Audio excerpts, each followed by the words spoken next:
We're live now on my end.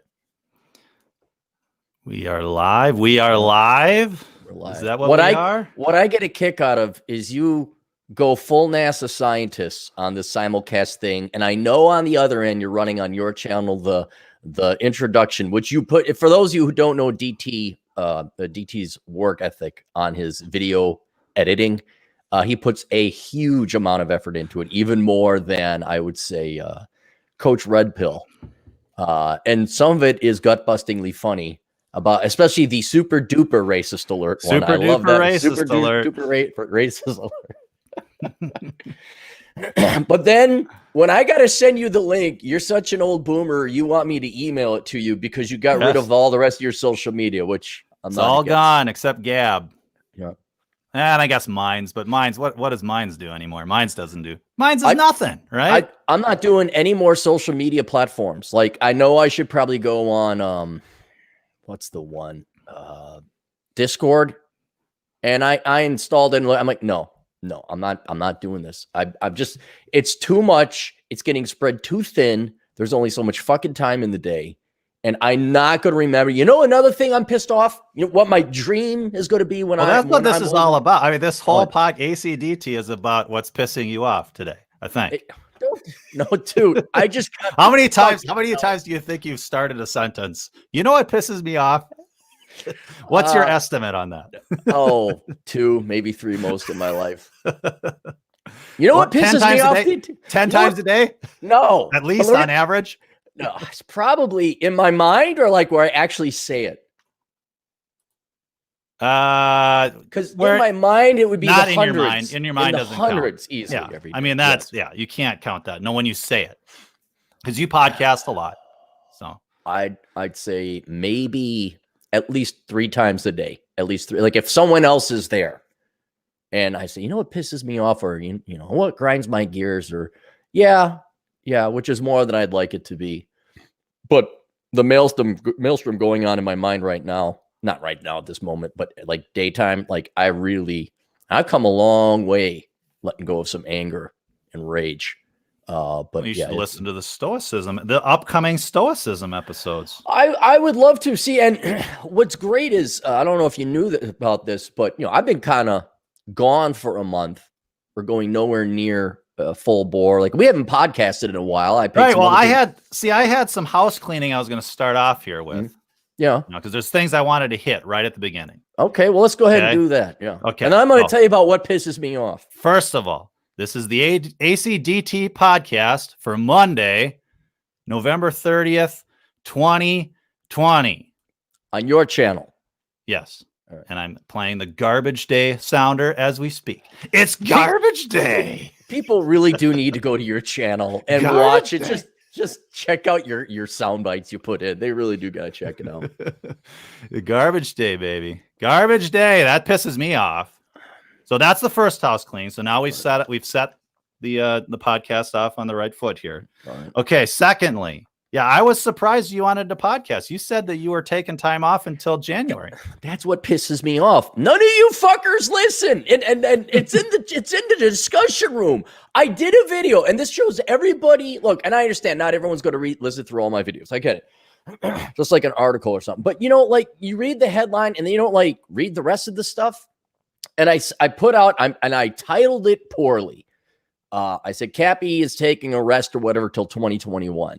Yeah. And then in the video, I say, hey, guys, just so you know, I'm going to be taking a break from podcasting. Yes. Not necessarily asshole consulting, not necessarily writing or doing other stuff, but just podcasting so that I could focus on finishing my book and getting it out for the Christmas selling season. I wasn't going away for a month and a half. I had, you know, like most authors, if you want to get a book done, you got to sit down and just churn that fucker out. But what year is it right now? 2020. And what are we doing right now? We're podcasting. Yeah, and you said you were not podcasting until 2021. But I'm surprised. I finished the book 3-4 days ago. And so that was the qualifier. Unless I finish the book. No, but what are you, my mom? Make me stick to the rules here or something? Yeah. I finished my homework early, and you're like, why are you outside playing? Cap. it was like the only video I watched of yours in the last couple months. Is like, whoa, shit, Cappy's taking time off. What's going on here? So I actually watched that one and I listened carefully. Well, so anyway, you can't be pissed off at me. No, I'm not pissed off, but I just here's what happened, guys. Okay, if you didn't know, 2020 has pretty much sucked the entire time. But starting in early 2020, I finished How Not to Become a Millennial. Then I published this thing, although that didn't, that wasn't that did take some effort. Then I had to put together 2 seminars, one of which I'm currently turning into a book. And I had to deliver the seminars. I set up a whole new thing on Teachable, all while meanwhile running Asshole Consulting, regular podcast, And man, I was getting frazzled. I was getting more angry than I was normally, getting depressed. And again, you throw in 2020 and the lockdown and all that everybody is suffering from that. And then I swear to God, maybe I did get it. And just a tinge of it remained earlier. I just had a little slight cough, but I've been sick for about 2.5 weeks with nothing more than a cold. With COVID. Maybe. COVID, maybe. I'm playing sounders as you talk here. I was suspected that I lost my taste for about 2 days. But you got it, man. Okay, maybe I did. You got it. When you said, okay, here, so soldiers and lieutenants know. Cappy was thinking about heading out to the Black Hills. I was. Yep. Because Governor Tim Walz and Keith Ellison were double penetrating him in Minnesota, right?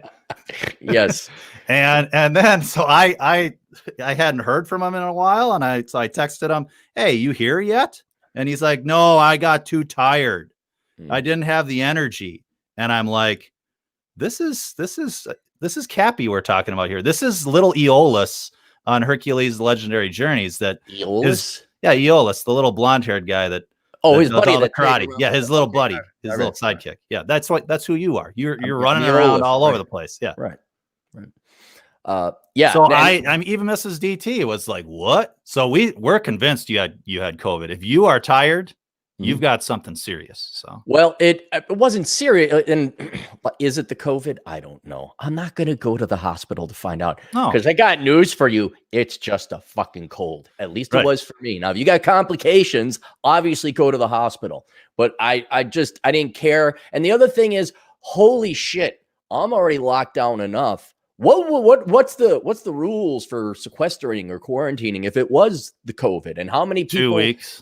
But for other people, and I can't leave my apartment. What are the rules? I'm like, nope, just no allergies, just allergies, boys and girls.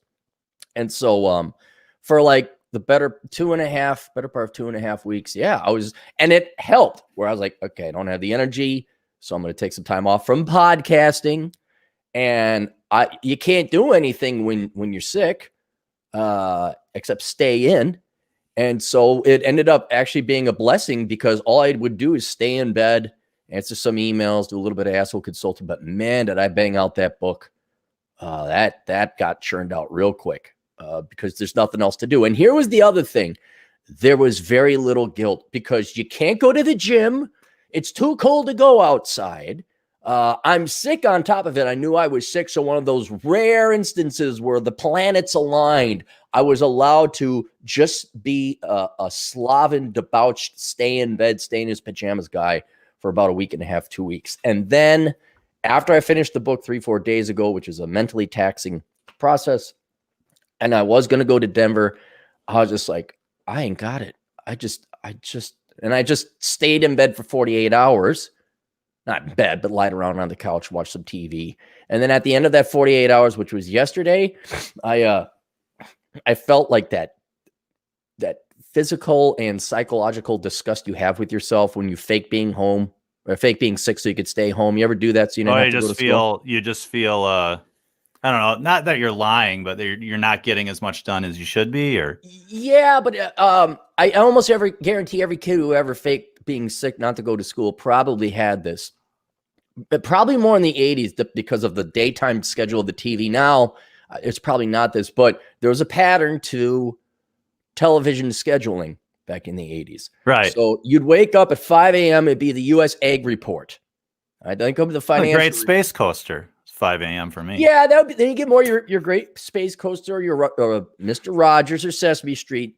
Then you'd have cartoons, and the cartoons would run about till 10. Now, if you had fake being sick, you may have stayed in bed till 8, but you definitely get up to 8 to start watching Voltron or whatever. Then Price is Right was my sick show. See, and Price is Right, baby. That's when it begins. That's when the sickness begins, because then all of a sudden the game shows would come on, and they weren't as good as cartoons. And if you make it through the game shows, but then came the soap operas, and if you were watching soap operas by noon as a sick kid, you just felt like maybe you hadn't developed. Yeah, you haven't developed. Maybe I didn't think this through. I did not think this through. Once Bob Barker is off the screen, or Alex Trebek, R.I.P. Right. His show, Connection or whatever, where you had to connect you had to match the cars. I think that was on after. Yeah, that was on after Price is Right. Well, whatever. You don't watch Buzzer? You don't watch? You can watch all those shows, dude. I couldn't. No, I didn't watch those shows. I didn't like it. It reminded me too much of being babysat, and like when my parents weren't around, and nothing wrong with my babysitters, but she'd always watch soaps and game shows. And I'm like, let's go play. Let's go do something. And so there you are. You've been lying in bed the entire time, eating your frosted sugar bombs or whatever. And then all of a sudden the old people TV comes on. And even though you may not have had the developed Socratic philosophical mind, because you're only like 8 or 9, I think your instincts at Gen X, like, you are a piece of shit. Yeah. You just, even by your own low grade 8-year-old standards, you are a piece of shit. And you should feel guilt and shame. And you intuitively started getting this working model of the 7 deadly sins, off which what did you do? Sloth, gluttony. I mean, you're just a piece faking it for the good show is rewarding. And then if you have to keep faking it for the crap, then it's not rewarding anymore. No, but then you're stuck. So you're like, well, I got to make it till 3 until the afternoon cartoons come on. But if you blew your cover and you said, hey, I'm feeling better, then you'd never be able to do it again. So yeah, I mean, and then you kind of just had a disgust with yourself. And I never did that, by the way. I never faked it. Nope. Okay. I hated school so much. I had a trick or technique. The toilet we had was right next to a heater. And so what I would do is I'd go sit on the toilet and put my head by the heater. That would kick heat up onto my forehead. Mom, I'm not feeling it. She touched this fiery hot. Oh, you're burning up. Oh, you're not going to school. I'm like, the good old toilet heater trick. Always fooled Ma. Always fooled her. Your temperature is 130. My God. Why is the bathroom so cold? It's like no heat's getting in. All right on that forehead, baby. That's where it went. All right on the forehead. Okay, a little more housekeeping there, Claire. All right. Okay, so last time I did a simulcast, I pimped myself big time, right? Okay. So type in, unless you shared it in the description. I put your website, blackbrigade.org, in the website. Okay, so go to my YouTube channel. Just type into YouTube, Black Brigade. I'm simulcasting right now. Those listeners I don't know how many listeners you got now, right now, Cap. 137. 137. Okay, live people. But after the fact, you could have thousands, right? Absolutely. So last time we simulcast, you type in Black Brigade into YouTube. Click. You don't miss anything. Simulcasting over at the Black Brigade page. ACDT podcast. Last time I did this, I got, I think, a little over 100 new subscribers. Awesome. I have a new mission. New mission. What's the new mission? The new mission is I want 200 new subscribers. Okay. You don't even have to listen ever again. But if you do sign up to my podcast, I am going my Will to Power Hour podcast. I do a Will to Power Hour podcast, which is philosophy. I'm relating it to today. Yeah. And then I do the your wake up call every Friday, do the Schadenfreude and Freedom Fridays, where we look at the news and do a little Schadenfreude if possible, because that's all we got left. Mm-hmm. But if I get 200 new subscribers, I will do a Will to Power Hour podcast, Red Pill, all about women, women, and how Nietzsche thinks about women.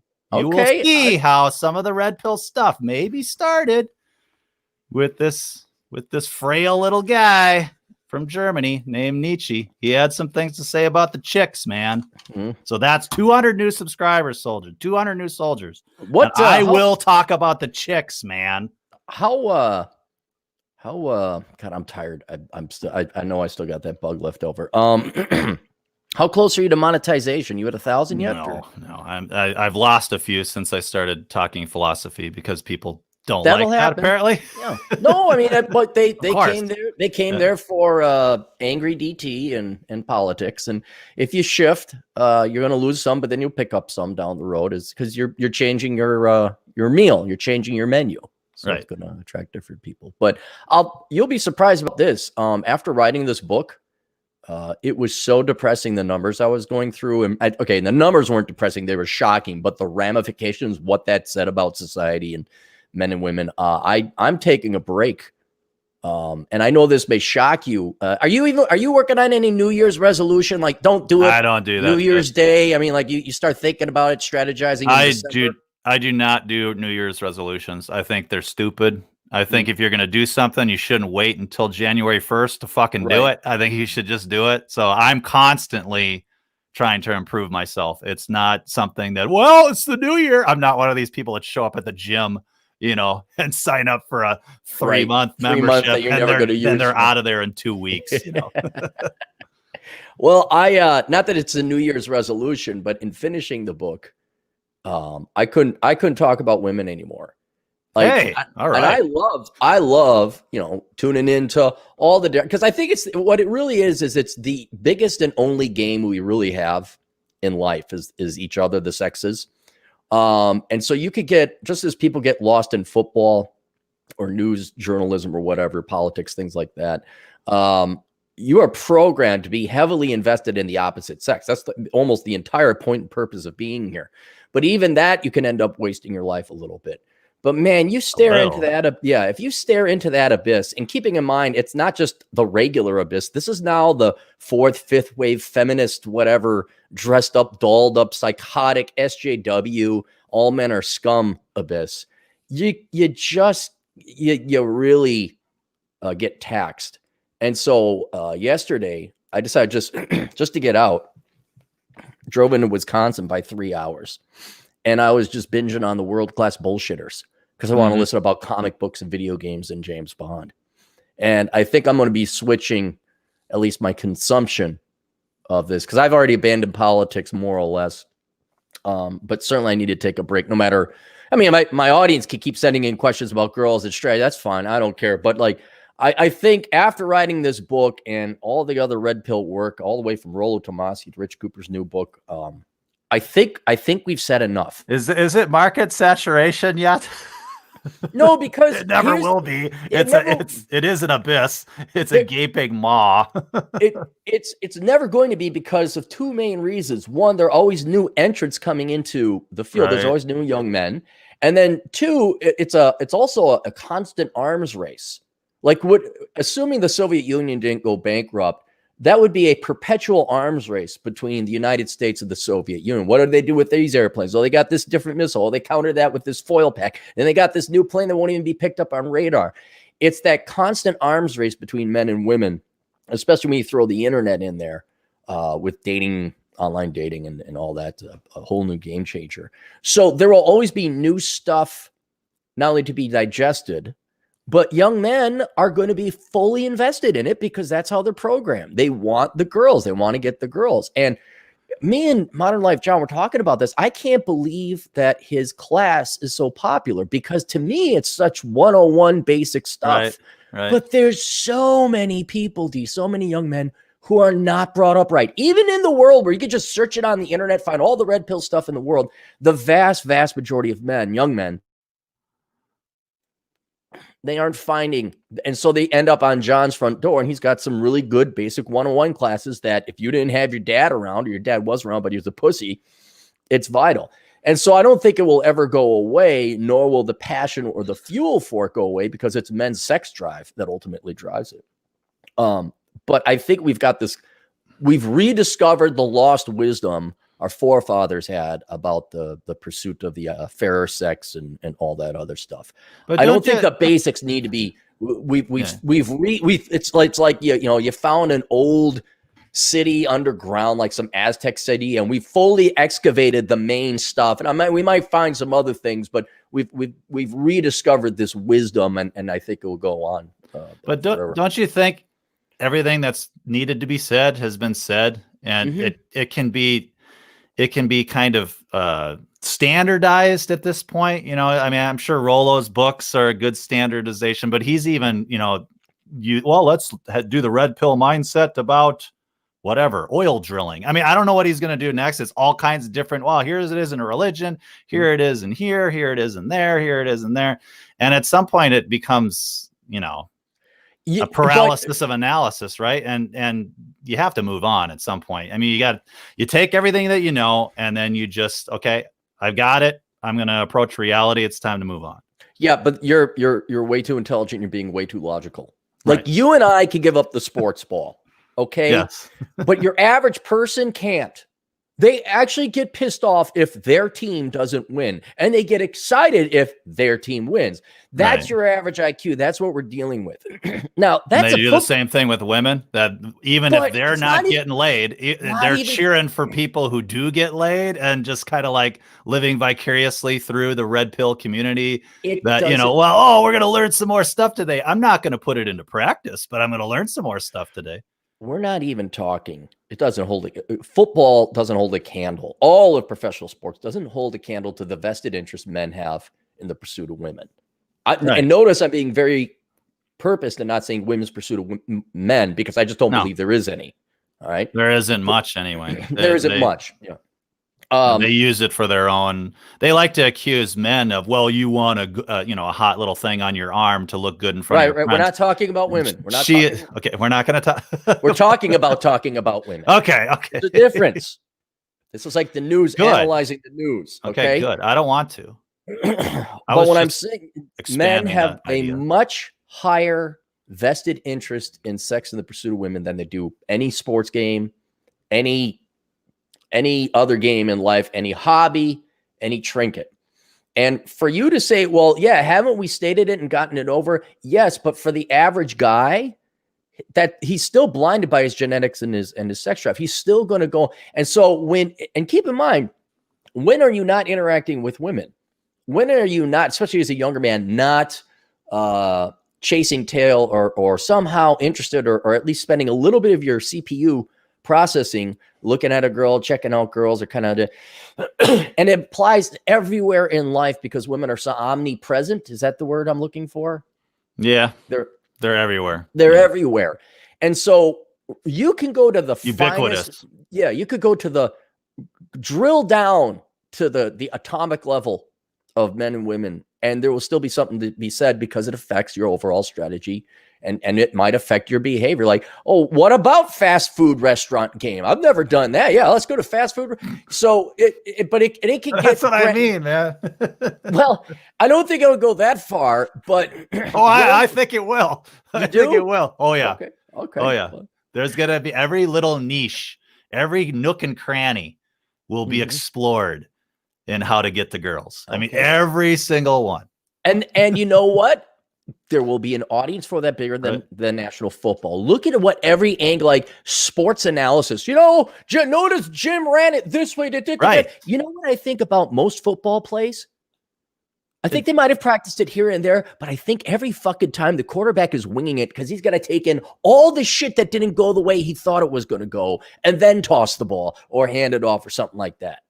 I don't believe. So when you get these washed up douchebags coming in and analyzing how Jim Johnson threw the basketball to Bobby Smith and all this other crap, they will go to that level of minutia on sports analysis. They sure the fuck will go to that level on sex. They absolutely will. That already has, in my opinion, but right. And it's not that I still find things very interesting because it's always, look at that. Look at this crazy person over here. Like there's always a news story or something like that, which you can find on the internet anytime. But even I've had my fill, no matter how personally invested I might be in, the attraction of the opposite sex, or from a more philosophical perspective, like analyzing it. And I think a lot of guys, you got to keep this in mind, DT. a lot of guys, I think a lot of gals, they're just using it as therapy. I'm not necessarily saying bad therapy. They get it, a young man who's 35 all of a sudden comes around, he's like, what the fuck was that all about? Like all of a sudden you start finding out all these lies and girls start treating you nice and you're like, holy shit. I mean, it's like there's an adaptation time to discovering the real world of the Matrix. Oh, for sure. And especially on something that's as pinnacle and important as love and procreation and women in men's mind, that takes a long, because they've talked about the cycle, red pill rage and all that other stuff. But from, I guess, what we would say an academic's viewpoint, I've written enough. I'm done. Certainly we'll discuss it, and certainly if something newsworthy comes up. But at least in terms of my own personal consumption, I'm almost feeling bad for women. Like after I wrote the data and the numbers and looked at how many women are pursuing false gods, for lack of a better term, but anything that feeds themselves and not the love of another person, I feel bad for them now. I feel like you could have a screaming feminist. There's a piece of me now that looks at it like, you are so fucked. You are so programmed, and you are constantly mentally tortured by all this bad programming and lies you got. And you are having such a hard time reconciling that in the real world. And by the way, there's a huge part of your brain just screaming at you to fall in love and be natural, be an actual woman. I look at it, and when also you have sympathy for your enemy, it's kind of like, yeah, I think I'm done here. Like there's been enough bloodshed. Well, they're not the enemy. I mean, it's the political system that's making them the enemy. We're not enemies. Right. And again, we're not talking about women. We're talking about women. Right. I'm to the point, and maybe you got there. Like I got sick of politics. I'm done. I'm not watching it anymore. I think another thing is when you can answer every question, or you can identify a scenario or a situation. Oh, this is why it's happening. Like you understand fully how an engine works. Well, how many more engines do you need to study? Like I figured out a diesel engine. All right. I know everything about diesel engines. I think it's time to stop studying diesel engines. Well, there's people that love to, even in the workplace, right? Mm. In engineering, there are people that love to learn how to do a certain task, and then they just do that task for their entire fucking career. And I am not one of those people. I like to learn how to do a task, master it, and then move the fuck on. And that's why probably corporate America doesn't like me. That's why the engineering field does not like me, is because they want to be, if it's a consultancy, they want to be profitable. So me being specialized makes them profitable. So you just stay doing that. Stay there. And in government, it's everybody's got their silos. Well, that's what I do. And that's my job. I don't want you infringing on my job. I won't have any work to do if you kick my ass in the skill that I've learned here, and I've spent 20 years perfecting. And you can perfect it. That's funny. Skill in government 6 months, which is true story. I did perfect a certain kind of modeling in 6 months. So I think but that's the same thing in the red pill community. I think is that they're comfortable there. They just want to hang out there and be specialists there, not talk about anything else, not be challenged by anything else, not move the ball down the field at all. Just keep running that button hook pass up the middle, or keep running the option around the corner, to use the sports analogy, again and again and again and again. Well, it works, but you're gaining, 1 yard, 2 yards, 3 yards at a time, rather than going down and scoring a fucking touchdown. So, well, and here's another interesting thing. This is why I'm really looking for, you may say you're going granular, but Rollo is brilliant at finding germane, interesting things that, I'm not saying they're not smart. No, but he'll find stuff that hasn't been digested or even discovered yet. Right. And I kind of had this idea beforehand, only because I grew up in the church, but I don't think man can exist without vice or religion. You have to have something. And by religion, I don't mean like an established religion. It could be, but you need some kind of philosophy. Otherwise, you just stare into the abyss and you don't know how to handle it. When it comes to the red pill, quote unquote, a lot of people are leaving traditional religion. A a lot of people are kicked out of traditional religion. Well, they aren't kicked out, but they're purged from it because the religion has become so warped and politicized that it's no longer representative of what they want. And once again, what do men have? All right, well, if it's not going to be worshiping God, what's the number 2 thing? You're going to go look for a woman. That's what and so what I've found, and since we have been so lied to, so mispropagandized about each other, both men and women for men, a lot of these guys, not only do they go there for therapeutic reasons, and I hate to even use the word therapy because in case there might be something wrong with you, just to find the fucking truth. But then they're also there. It's like, what else do they have? And so, Rollo, his next book is about religion and the red pill. And he even said that he thinks that the future religion for men is going to be this red pill, because at least this, quote, religion or philosophy addresses some of their spiritual and existential concerns. Whereas Christianity is, oh yeah, there's a guy nailed to the cross, but worship the single mom vagina. Oh my God, you men have to and feminism and politics and socialism, and we got to help out the poor. It's like, what about the guy nailed to the plank of wood? We ever going to get back to what about this book here? You haven't mentioned one damn thing about this book. So I think a lot of men are abandoning that and filling in this void of religion or philosophy, at least, with red pill philosophy. Not even, it's certainly been incentivized by women. That's the feel that's getting them in there. But there's other philosophical, spiritual things discussed within it, like truth. Well, that's what I was just going to say. That's the main thing. It's if you're a truth seeker, the truth is going to be attractive. It's going, you're going to hear it and you're going to go, holy shit, this is true. I've been lied to. And that's the red pill. But my point is that it's beyond that. I mean, that's what it is truth. And if you just sit there and just learn the truth about women all day, there's a lot more truth out there than just the truth is out there, according to the X-Files, right? There's a hell of a lot more truth than just, the feminine imperative and hypergamy and, all these things. They're true. 100% they're true. Right. But there's other true things. And then you keep on going along the path of truth, and then you finally get to the abyss where you've discovered all these truths, and it's like, holy shit, there's some truths you can't quite see. There's not even a light to follow. You just gotta jump into that abyss and trust that it's taking you somewhere, because you are a truth seeker. And that's where I'm at. I mean, I one of the things I'm going to put together an image. Remember that painting in the Hunker Bunker? Yeah, the ship. Yeah. On the black velvet. Yeah, you said, that would look great under a black light. Yeah. That painting I've looked at since I was a baby. I have loved this painting since I was a baby. And I've had it everywhere. I took it with me in college too. And it's the Black Brigade now is setting sail into the abyss. That's what it is. And I think that's just, there's something about that painting. Soldiers will see it later. That is always, I've always thought it's great. I've always, and the ship is pointing towards you, and the light is on the horizon behind it. So it is, it's coming into the storm. It's going into the abyss. And so that's what I'm trying to do at blackbrigade.org anyway. And that's what I'm trying to do with the Will to Power Hour, is that we've got all this philosophy that we're kind of coming up with now, but really a lot of these things, there's nothing new under the sun. A lot of these things have been talked about in the past, way in the past. I don't know if you listened to the Heraclitus series of episodes, but that was quite revealing.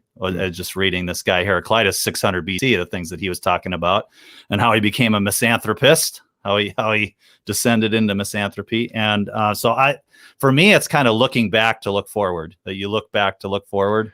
And a friend of mine said one time. He said, and not to go out and buy Aaron's books by all means, but he was kind of like, why am I going to buy Pete Hegseth's book when there's Nietzsche, and when there's Marcus Aurelius, and all these guys in the past have written books? I haven't read those yet. I'm going to go buy a book by Pete Hegseth from Fox News talking about the country before I read these other great writers. Socrates, right? Aristotle, whoever, So I think it is important to look back. And here's what you're going to find out. And one, I agree with you, like changing tactics. You're going to change your hobby, because all hobbies will get boring. But it's also kind of, it's like with World War II. What did we do after we won World War II? We went home. And I think every man has to move on to something different once you've fully digested whatever philosophical, intellectual meal that laid before you, and go find a new one.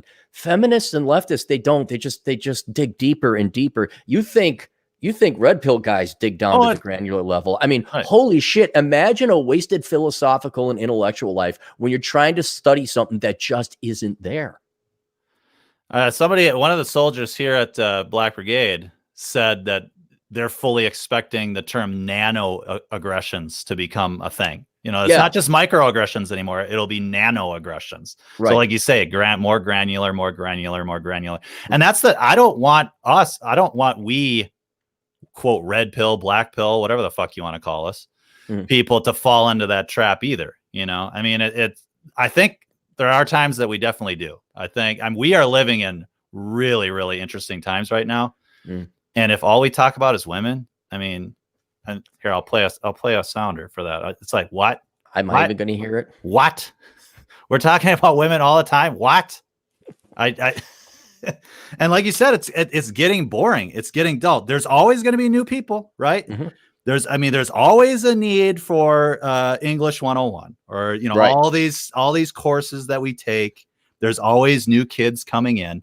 But at some point, I mean, those courses are standardized, right? There's not people, and maybe there are. No one's pioneering new English 101 shit. No, there is some of of that going on. But it's bullshit. It's worthless. Exactly. It's totally fucking frustrating and worthless. The new way of doing math and all these kind, what are the Common Core, trying to remake the wheel. That we have this expression, remake the wheel, which means, what the fuck are you doing? There's no reason to remake the wheel. Right. Use the goddamn wheel. It's right there. You don't need to remake it. Well, and also for our own sake, but the topics we're talking about, I'm sure there's a fair amount of overlap and Venn. I mean, you're doing a Nietzsche special. We're talking stoicism. We're talking existentialism. We're talking about your entire point and purpose in life being programmed away by politics and socialism and communism and feminism and all that. Now, you put in all these isms. This is not the super fun happy hour for your brain. I mean, it is taxing and dark and depressing as fuck. And I don't even think I'm going to go your route, like where you do stoicism, which I think is interesting because I think that is the hope, that is the philosophy that gets you over this. It's got its drawbacks, I would say. I mean, I'm going to be critical of all these things too. I mean, I'm a nihilist. I mean, that's what I am. I'm a nihilist. I would say. I know, a positive nihilist. Right. And it's all, that's what I'm saying is like, man, I just want some brain candy. And I'm thinking, that's why I'm going video games. I may even start writing fiction, do a comic book I'd like to do. Operation Evil, which is going to have a completely different angle and take. I didn't ask you, what is this new book? I don't think you've ever told me. Have you told anybody? Yeah. The Book of Numbers, analyzing the ROI of the pursuit of women. Oh, okay. Yeah, you've told me that. Yeah. I thought that was your course. That is my course is on minimalism. Oh, okay. A $500 course on minimalism, which will be opening up in January for all your. How many of the chapters have to do with women? Of what, minimalism? None. Okay, it has nothing to do. Watch the interview with Rolo if you want to see how it relates to women for 2 hours. Now I won't lie, because women consume so much resources, especially if you're married. I do use examples and I make some lighthearted jokes about women's spending habits. It's video. It's all video. It's lecture. It's not paper or digital. It's all online. Just video. You know what cuts women's desire to spend? Death? No. Them being the primary breadwinner. Ooh. Speaking from experience. Well, your wife has always been amazing. That's my wife has always been frugal, but she's even more frugal now. I mean, ever since I became the stay-at-home dad and she was the primary wage earner for the family, it changed. There's benefits to going with the flow here. There's benefits to just saying, "Hey, this is reality. I'm a white male. There you go. White male. I might not do too well in corporate America. You pay the taxes. I'll sit here and take care of the kids and watch the Price is Right." Sometimes there's a way that it should be, but should is irrelevant. It should is absolutely fucking irrelevant. Once you start talking about should, You're going to be endlessly frustrated. Yeah, that's why I gave up on politics. That's all that is like it shouldn't be this way. I'm like, fuck it. I don't care. Right. Don't care. Well, it is. And there's nothing you can do about it. So how do you deal with that? And that's you watch that's what I comic try book, to do now. Yeah, you watch podcasts and video games. Like I've also like philosophy. I listened to a couple things on Nietzsche and nihilism. It's Nietzsche. The pretentious people say Nietzsche. It's Nietzsche. Okay. That sounds more fun, doesn't it? Nietzsche. How do you pronounce the country of Chile? Chile. Yeah, right there. No. Okay. And you're one of those people. I'm pretentious. There's a little slash above the E on Chile, isn't there? There's a gal at the salsa club and she's dancing with Esteban. How do you pronounce Esteban's name? I was gonna make a joke there. I won't because it would have been there. Amy, the white girl from Podunk, California, is dancing with Esteban, and they're dancing to reggaeton music. Make the sentence pronounced correctly out of that. You're not. No, I'm not doing that. I like how. What did Obama used to say? What did he say? That's what I'm trying to talk about. This is how a real American says it. In Mexico. Amy is dancing reggaeton with Eduardo. How the desperately single 30-plus white women who would tie their little sashes around their side, they were going to find a Latin lover. They would say, Amy is dancing reggaeton with Eduardo. You got to do it's that. Like, shut the fuck up. You're not in Argentina. You're not, and it's annoying. We're going to dance the salsa with Esteban. But they only do that for Latin, right? They don't go, what would you, Russia? How would you say Russia? They don't do the Russian accent for everything. Because they are trying to, that was like proto virtue signaling. Mm-hmm. I will be accommodating to you to even talk like an idiot in my own language out of a dialect that everyone's going to look at real funny, but you will pick up on that. And then you might be my Latin lover. And then it'd be like, dude, do you know how many times they found out these guys were like married with kids back in Mexico or wherever they came from? Right. Oh, it was great. You want to see a soap opera? Watch old white women chase after young Latino dudes thinking they're going to find love. Oh, it's great. Juan Cabrera.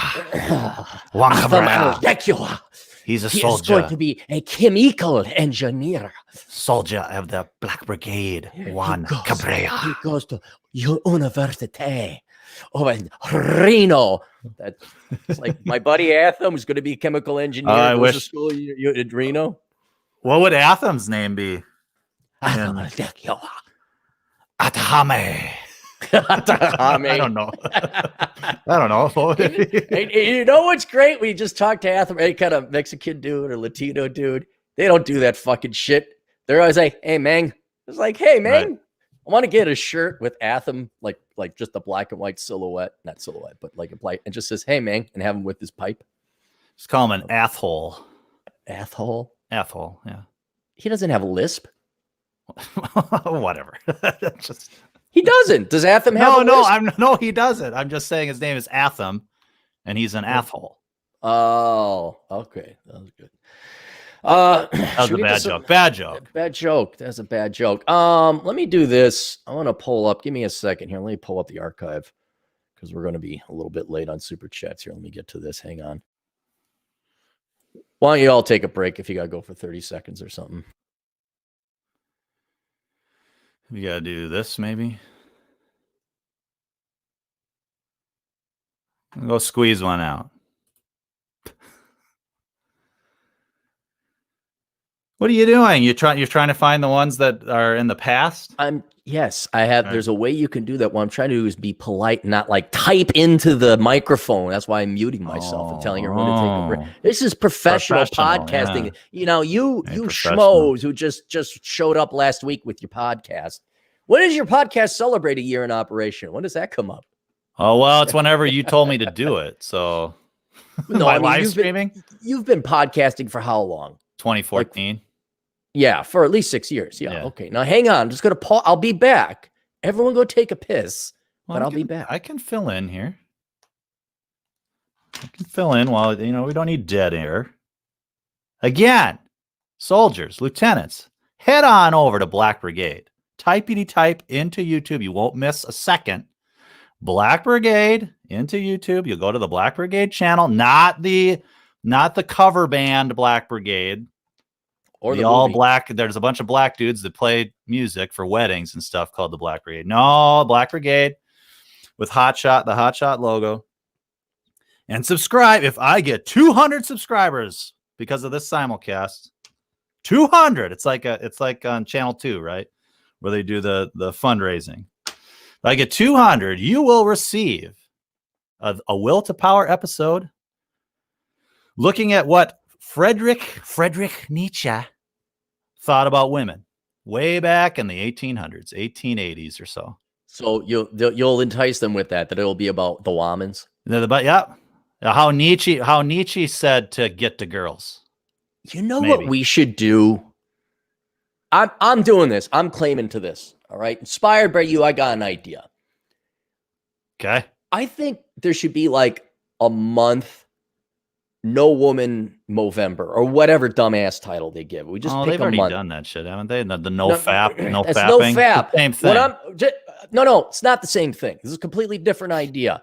We do it during summer. Will you just let me finish what I'm going to say here? All right. I got an idea and you're farting all over it. And now it's got shit that I got to clean off for people. Rediscover this kernel of brilliance I had. Oh, look at all DT shit on my kernel of wisdom. All right, here we go. Pissing you off? Yes, it's pissing me off. Number 4. Ding. 4th time. What if this would be a philosophical, maybe a very good exercise, but let's say June, everyone gets out of school. Men just go on some summer vacation. You go on your reconnaissance. You go do whatever, and you're not worrying about women. You're not consuming red pill material. All the red pill guys take a break, charge up their batteries, unplug. Men in general, I'd say in the Western world, like they don't worry about women. They don't do things for women. I'm not saying you don't be nice to your mom or your wife or anything like that, but like you just consume no red pill material for a month. And you do not let women influence or I don't even want to say influence your decisions, but like you don't let it enter your mind. Like you just fast. No porn, no nothing. Just if you have to squeeze one off, you just have to do it like we used to have to do it when we were kids. Just in your own fucking head. Right. So I'm not saying don't jerk off to porn, but don't spend 5 hours doing it. No, I'd say no porn at all. You have to think of it in your head. Cold turkey. The point would be to remove women temporarily fast from them so that you see that there's other stuff going on in the world and to remind yourself like, oh yeah, there's other things I could do. And just to introduce the concept of like, look, I know you want to talk. I know it's the number one thing, but don't obsess about this at the expense of your own life. Women should probably do the same thing too. Like how many talk shows do women have about, oh my God, blah, blah, blah, blah, blah, man X, blah, blah, blah, blah, blah. Like, or how much feminist material they consume. I think both men and women could do with a good purging of that respective material out of their lives. Like you don't watch daytime talk shows. Right. You don't read Boldy. You don't consume whatever indoctrination it is. You just like, nope, it's a month without this. And maybe women should do it on the same month because men would, I wouldn't say not have interest. Everyone would say men would be neglectful. But if men are not worrying about it, women should do the same thing and just see like, oh, what is life outside the opposite sex? I think that'd be a great exercise for men to do on a particular month. Well, and I think it used to happen naturally, right? I mean, most men would have to go off to war or they'd have to, they're out fishing for a month. I mean, think of the deadliest catch guys, right? They're out fishing for crab for an entire month, 2 months, 3 months, whatever the fucking season is. And they have to be away from what they want for an extended period of time. Then when you come back, you're more appreciative, maybe. Yeah. You enjoy it more. You look on the bright side, maybe, instead of looking on the negative side all the time. I hated him when he X, Y, and Z, but now that he's not here doing X, Y, and Z, I kind of miss it a little bit. There was this quirk or trait she had that I kind of miss. Yeah. Yeah, both from the male and female perspective. So you could do cold turkey November, but that's not really, I don't know. It's That gotta be in probably doesn't quite summer. work. Summer. I Yeah, want I men was riding thinking motorcycles. Get to be out. able to Go do stuff like you're Right. saying. Maybe since, you know, we're watching the end of America, the July would be Freedom Month. Freedom July. It's too wide a scope of term. Yeah. We got the idea. Liberation. Liberate But yourself. the name doesn't matter. I mean, we'll get a name later, but I think we got the concept is that we should unplug from each other and just stop consuming that kind of info. And I honestly, I'll tell you this, and I think every red pill guy, you think, well, they'd lose 1/12 their income. It's like, dude, these guys are so tired. You know, they are busting their ass off trying to churn out all this data and content. I mean, I saw Donovan Sharp's studio, and that man works. And Rolo is always working. I'm always working. And it's like, dude, I think everyone would be like, nope, taking a month off, and now we're fucking around doing something. I think every guy would like it. I think it just is delayed until later. It's always, you know, people say, well, if we have this big sale now, or if, you know, it's gonna, you know, people won't shop later. Yeah, so you don't shop now to have the big sale later. I mean, it's the demand is there no matter what. If you take a month off, who cares? Yeah, if we spread it out, I'm just saying it would be good for everyone if every day you didn't wake up. Like, I know this one couple, they're a great couple, don't get me wrong. First thing they do is like turn on the Fox News. It's like, dude, I don't need to get pissed off before the coffee even hit my system. I don't need to talking about us, are you? No, you guys go on your swipey things. Yeah, I just get pissed off at the world. Yeah, which we've been doing less of ever since the election. Since I moved on to philosophy, it's definitely a lot less here at the. Good, and it's better for your health. It's better for your health. All right, let's get through to some super chats here. A Cynic in Chief says for $2, Cappy needs a Discord. I can help it, set it up, or mod. Dude, thanks a lot, Cynic. And you met Cynic, right? He came to your town. Yeah. So thanks, man. I appreciate it. And I'm not saying no, but right now I don't want to do anything. I mean, I got a Discord set up. I don't even want to log in. I don't want to even worry about it. I just don't want to. I don't want to do it. And you got obligations. You're a legitimately employed individual. You have opportunity costs. So if I'm not going to appreciate it, let's just hold off for now. And maybe 2021, we can worry about that. The Competent Man for $5 or not. I just lost that one. Well, let me scroll down. Masculine March. I'll get up. Masculine March. Yeah, it might be nice. Judd Grover, $2. You know, forget Women February has a nice ring to it. Yeah, guys, what do you got? Oh man. That would be genius, actually. That's too. See, I don't mean this to be a strike. No, it's not trolling, but I don't mean this to be a strike about women, like boycott Women Month. It's not that. It's like, dude, just unplug yourself, and women should do the same and realize, kind of focus on other things. Right. So that just almost has a tinge too negative. Well, I mean, there's Valentine's Day. That's the reason why he's choosing February. Oh, smart guy. I thought it was because of the alliteration with the F. No, Valentine's Day, I'm sure, is in there as the reason.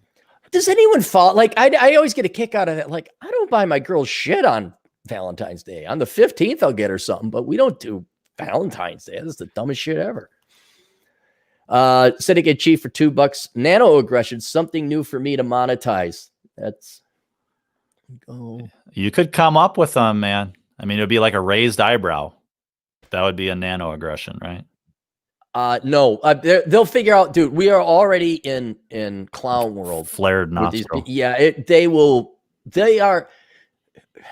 Again, looking on the bright side, do you know how mentally ill you have to be to come up with the concept of a microaggression and to live your life in thinking that you are perpetually offended and a victim? And to constantly look for offense, and no matter what, you'll find it. Even who said that?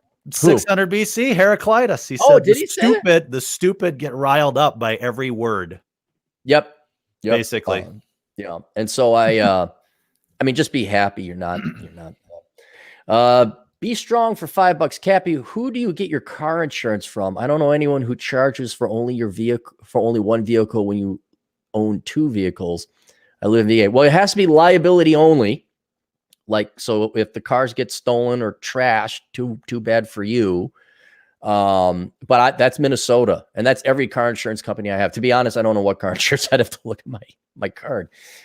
I think it's Geico. I'd have to check. You can Anyway, suspend your car insurance though if you're not driving it in the winter. I do that all the time. yeah, I mean, you don't have, look, guys, if you get a leased vehicle or a new car with a loan, you're required to have certain amounts of coverage and certain amount of minimum limits. And if you just get a piece of crap car that if someone steals it, you don't care. I mean, probably care a little bit, but it's such a piece of crap, you don't care. If it gets scratched, you don't care. Your insurance costs go very, very low. And you can have two pieces of, now maybe that's just Minnesota. I don't know if that carries on into other places, but I don't pay that much in insurance. I think all you have to do though is open up the insurance account for that vehicle. But then if you're not driving it, you can tell your insurance company, I'm not driving it. It's sitting in my garage, 0 miles. I don't need coverage right now. I'll let you know when I start driving it around, and they'll reduce your payments to 0, basically. And a lot of insurance companies have already been proactive on this, but this is something you can look into. If you're working remotely, call your insurance company. Say, hey, I'm not commuting anymore. Right. And instead of the 10 or 15,000 miles per year you're putting on your truck or car, you're only putting 4 or 5. You'll get a significant savings. Yep. But none of these, look, if you're all buying new cars with car loans, don't fucking talk to me about, how do I save money on car insurance? You don't, because now you're talking coverage. It's not just liability. Now you got, was it collision or comprehensive? Yeah, well, the bank requires that, right? If they've got. Yeah, the bank just lent out. Yeah. The bank just lent out 25,000 of other people's collateral, money. basically. Yep, that's the collateral. Yeah. So, I mean, I was even kind of pissed. I had to spend $5,000 on my last car. I was like, this is kind of pricey, maybe I will get, I don't want to be out $5,000 if this thing gets torched, but that's. Well, you know what? We might be looking to get rid of one of our cars. It's been fully, we did the hail claim on it. So it's basically totaled. Okay. And maybe we could sell it to you. I got enough cars, I think, though. Well, we'll hang on to it until you need it. Yeah, maybe don't. I mean, you get a good deal, take it. But if that's still around, I may not be against that, because I do need a suite, not a suite, but 2 cars out in South Dakota. But I already got the pieces of shit I drive here. So they're, and I can't throw away a car if it works. Like, exactly. That's my issue too. It's like this car will probably last forever. Mm-hmm. And I don't want to just get rid of it, because I hardly ever drive it. My truck, it's got 143,000 miles on it. It's 17 years old. Still goes. It's like, well, why? People laugh. Oh, it's got rust and it got there. And I'm like, who cares? I know, horse and buggy. But these people all have. I know these people in particular one, and like they all got cars with car payments, and the foolishness, how they roll their eyes like, oh, we know it's paid off, but geez, come on. It's like, geez, come on. No. Explain that. Geez, come on. Right. What do you mean? I should have a $300 a month payment for a very average car? What do you mean by that? And then you're all shocked. I pay off my house and I'm going to move to the place I've always wanted to be. Like, do you fucking not? What is this visceral, unconscious rolling of the eyes? Oh. It's the herd, man. It's how the herd reacts. They think it's either a status symbol or it provides them a feeling of self-worth to have a nice car. And when they see somebody who's got their shit together that has I would say you've got high self-esteem. So if you're driving around a shitmobile and you've got high self-esteem, they're going, man, I have low self-esteem if my vehicle isn't vacuumed. Or something like that, these people, right? There could be some of that. I know, like when you're a younger guy, there's a fair amount of social pressure to get the fancy car. Although I think that's waning away, kind of like how clothes, like you had to dress a certain way in the 80s and 90s. That's gone. Yep. And now the cars, I don't see because millennials can't afford cars. Well, they don't want to drive anywhere. They don't want to go anywhere. They didn't get their licenses until the average age of like 18 or 21 or something like that. Really? Yeah. Yeah, the numbers are pretty bad. But that's once you get to a certain age, shit, I don't care. I'm the old man in his truck. That's a great status to be. Old man in his truck. Nobody cares about him. He don't care about nobody. He just drives around in his happy, comfortable truck smoking his cigars. And the older the truck, the better. I mean, really. Right, I mean, right. Well, some of those older looking trucks are pretty tough looking. I mean, you want to talk masculinity, mm-hmm. you know, an old Ford, 150, yeah. Old Chevy, old, you know, not these new things that it's like, I have a small penis, you know, these gigantic. I ride up high and I got a grill. The huge grill and the chrome and the worst thing I saw was I was driving out of Menards, and in my shitty truck, right? My no extended cab, rear wheel drive Toyota Tundra, and I've got my wood can fit in the back, no problem, right? And there's this big fucking Dodge Ram with extended cab, the gigantic tires to off-road and all that kind of stuff. That little pussy had to open up the back window to put his wood in he didn't have a long enough bed to get his wood in the truck. And it's like, pathetic. You are so fucking pathetic with that growling truck. And you have to open up the back window to put the wood in your truck. Do you know what I like about all those trucks? What? They're very pretty. They're shiny. And they don't have a speck of dust because nobody uses them. They don't use them. They don't use them. In Wyoming, they did. You go haul like the commercials with Dennis Leary. That actually happens. Yeah, they're actually they're Doc Perot and they're out there cowboying it up. But you get into any major metropolitan area, all these pussies, and that's what they are, who have these brand new trucks. And dude, I've seen it. I can't say where or what environment, but there's a not a microcosm.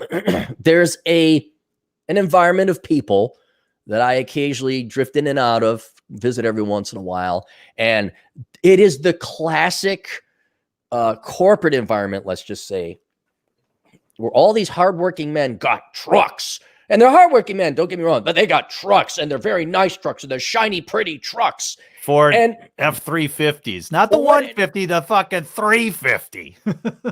Well, maybe whatever it is. I don't know these trucks, but I look at them, and every time, Matt, I look at them, I'm like, this is not dirty. You're not using this as a truck. Mine's got character. It's got a scratch. Right. It's got some dents in it. You guys and your fucking accountants or project managers. Yeah. You have central heat and air. You don't split wood. You don't have property you got to tend to. You bought this fucking truck for no fucking reason. You don't even move. You probably hire U-Haul and movers to move your stuff if you're to move out of your house. And it's just like this big, it's like, yay. Because these trucks, you know what they cost new? Oh, they're $30,000, $40,000, $50,000. Yeah. Easy. Yeah. Yeah, and then you got to get this package or that package. Yeah. It's like the tow package and and all that stuff. Are you a pussy? You're a pussy. You don't get this truck. I don't want to be a pussy. And there they are with their khakis and their fucking, what's the little iron-on? You match it with the shirts, polo shirts, and then they hop in this Izods back in the day with the alligator shirts. And so I kind of, Oh, but that's the other thing I was going to say is, when you get to be old man truck guy. Right? Like you and me. You get some old timer guys, and it's always a good sign you're on the way if an old timer, like a 60-year-old Vietnam vet comes in and he's got his hat and he looks at you. Nice truck. Yeah. What is it? 2002, 2003? You're like, yeah, old man. And he's like, yeah, I had one. Had to put her down. Yeah, that was a good truck. And then they drive off in a truck that's a 2006 or whatever. So when you get that little hat nod from the old timer men who have their old trucks, you're like, those guys. I got a hat nod in the Culver's drive-through from a guy. With your truck? He was a vet. Yeah, he's like, I like the American flag on the back. You don't see much of that anymore. Yeah. Let me scroll down. Don't worry, we will not miss all the super chats. I pulled it up. I'm just going through them. Adriano Ramos. I am dating Adriano, and he loves me. He said he will move me to Perth, and I will live and dance the salsa with Adriano. Do you dance Zouk Lambada? Cappy Esteban Clary. Lambada, no. I've never heard Zouk Lambada. maybe I do, because here's a dirty little secret about most of ballroom dancing. They'll say, "Oh, this is cumbia," and then you'll dance. You'll be like, "Well, how's this different than the regular salsa?" And you're like, "Oh, it's a slight variation. I've been doing it all the time." Oh, a two-step. Two-step is foxtrot. Oh, do you know how to two-step? No, I only know how to foxtrot. You dance more. Basically, foxtrot is non-country music, and two-step is country music. So you're saying that even in ballroom dancing, there is this tendency to the paralysis of analysis, that you just more and more granular differences. Right. It's the same thing in heavy metal music. There's all kinds of different kinds of heavy metal. Yeah, I'm really more of a Southern East Coast swing than the Yankee. Right. It's like there's a fucking difference. Right. Or like East Coast rap versus West Coast rap. I'm like, what? It depends on who gets shot more. What's the deal? Right. So no, see? I'm sure it's a variation. It's universal. This tendency to get all granular on every little thing, every little interest area. Hey, Doc's in the house at safetyphd.com. Speaking of a man with a truck and a very impressive collection of wood, he posted that. You can find him at safetyphd.com. Yeah, and if you've got hail, you need a white vehicle.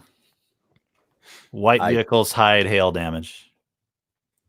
I might admit to, this is way down the road. This is like after I find a place to go move to if the United States collapses.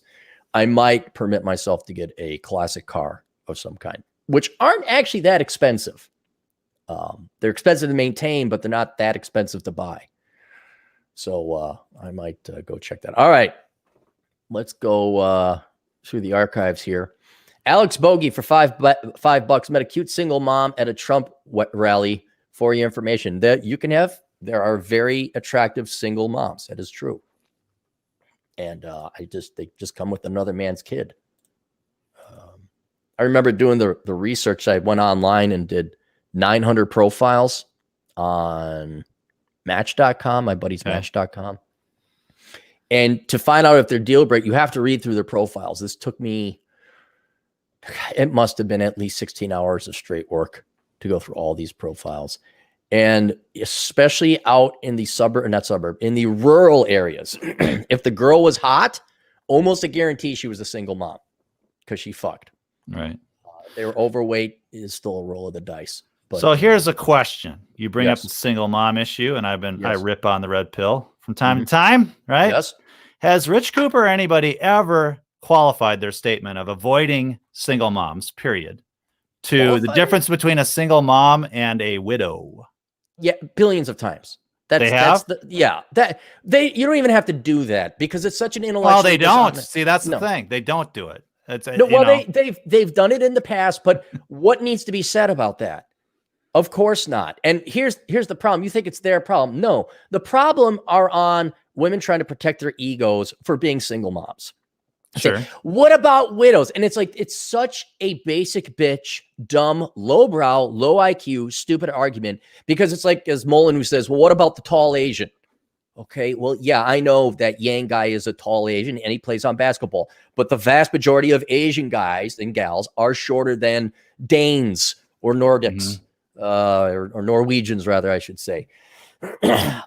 It's so. I know there's a point at which you shouldn't have to say, well, not all Muslims are terrorists. I mean, that was, remember, we were always required to, when we would criticize terrorism, we'd have to say, well, you talking about all Muslims? And we're like, of course no. But in this idea, if there's always young people coming into the game, doesn't that need to be restated? It's kind of an obvious thing that comes to mind. And doesn't that cut off? I mean, it's one of the reasons why, quite honestly, maybe I'm low IQ, but when I hear shit like that and it's Twitter and you got a certain fucking number of characters and you're that opinionated and strong about single moms and you go, oh, I just saw this Tunnels to Towers commercial with this mom whose husband died in the war or died in a fucking burning building or whatever. And you're telling me that that she's off limits. So there is this arrogance in the red pill community. They just say this shit. And like you say, well, that's basic bitch shit. Well, there's all kinds of basic bitches coming into the fucking movement all the time. Like you said. I understand. But at the same time, like, it's kind of for the sake of maybe every once in a while saying it. Yeah. Okay. And like, for example, I'll even go so far because it's true. There's some gals that totally got screwed over. Their husbands were dicks. They were lied to. I mean, this is not, oh, well, all of it's single moms. No, there's some deadbeat dads out there too. And I'm willing to say, I've known several gals who are single moms and they're actually wonderful women. They just married the wrong guy or got impregnated by the wrong guy.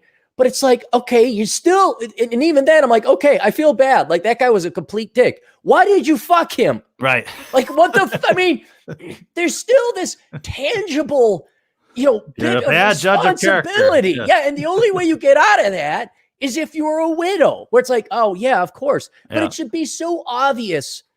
I'm trying to think of something. But these binary rules, I don't like these binary rules where it's on or off, I don't like that. But we need a general policy. We need a general policy. We shouldn't be programming ourselves like the left programs themselves, right? All white people are racist. And we go, what the fuck? And then our side goes, don't marry never go out with a single mom. And the other side's going, what the fuck? That's the results.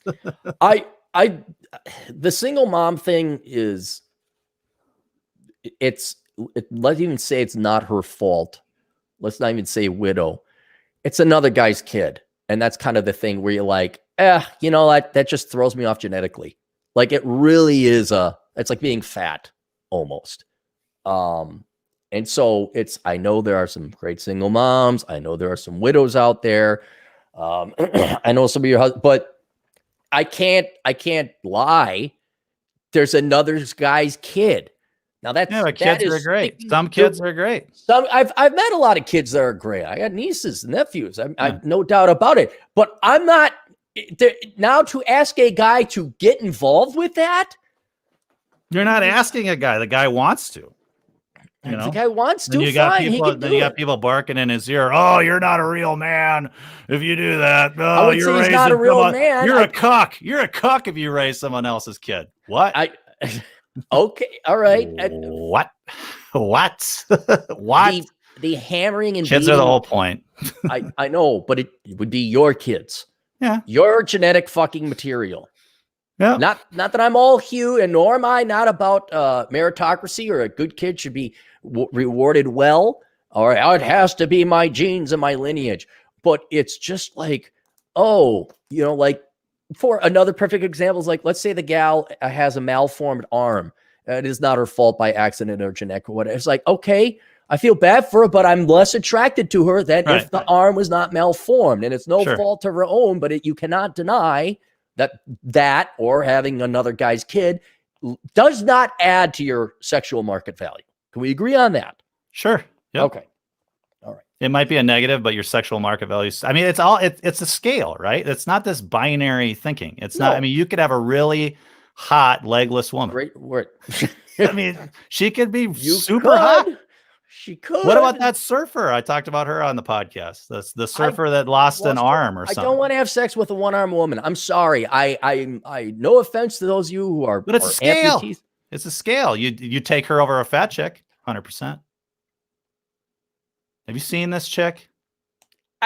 She's in good shape. I'd be thinking like she's missing a fucking arm. That's what I'd be thinking the entire time. I don't even know if I could get my soldier to salute on that one. So a fat chick more than the armless surfer. Depends on the fat chick. Like, look, we've all rode the moped, so to say.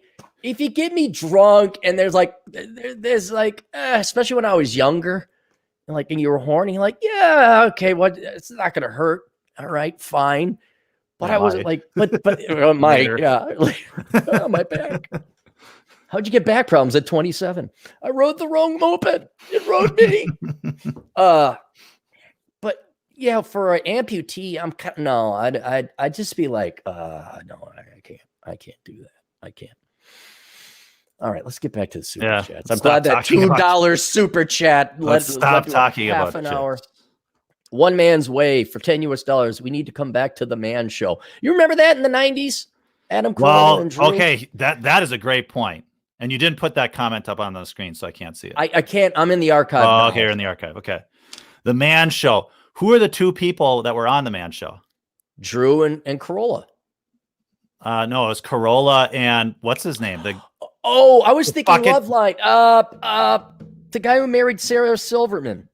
No, it's the guy that's got the late night TV show. Yeah, Jimmy Kimmel. Jimmy Kimmel. So it's Kimmel and Carolla, right? Carolla, yes. What a great example of this was a fucking fantastic show back in the day, and those two diverged. One's a total leftist douche, and the other one is, the Prager University guy, and still funny as hell. They're both funny, I guess. Yeah. But what a great example of they started out in the same goddamn place, the Man Show. Right? With the guy ziggy zaggy, hoy hoy hoy. Right. Girls on trampolines. And they did the Man on the Street where they wanted to get rid of women's suffrage and all these women, the suffraging of women. So people thought that they were talking about suffering of women instead of voting. Voting. Suffrage, yes. So they had all these great bits, and now one of them is a complete leftist douche, has completely sold his soul to the left, and whatever conspiracy you want to think about who runs the world, he's in it, and the other guy is trying to fight against it, and these two are on the same show 20 years ago or whatever it was. And what I get a kick with Carolla was always like the philandering, go get the women, be crass, and now here he is, ironically one of the more conservative voices of a generation, right, sitting next to Prager. I'm sure he still has his libertarian inklings. But for sure, he's on regularly with one of the most conservative, milky toast, boring as you made a movie with them. Did they? Yeah, they made a movie together, I think. Yep. What was it? I can't remember what it was called. I think it was quickly banned by YouTube or whatever. But okay, yeah, and then the other guy is crying about his son or whatever for Obamacare or some goddamn thing. I mean, it's just. They're all insane, dude. Right. They're all here. Here's that a book. Was the same root. That was from the same root, though. You guys are all upset about Trump losing. Go get this little short thing. You'd be much happier. But you can just never tell, right? You can never tell. Somebody could be saying one thing today, and then 20 years later, they're a completely different person. And you're like, who the fuck is that? I have a guy who knows another guy who was married for 35 years. And this woman also took a hard left turn. When the Hate Your Whiteness book came out, or what was it's called White Fragility. Right. Okay. So like every other robot that suburbanite women have apparently been programmed to become, she went out in a reading book group, read it, and like, oh my God, we got to die. And this guy is now like, what the fuck happened to my wife? Like, this is a completely different person.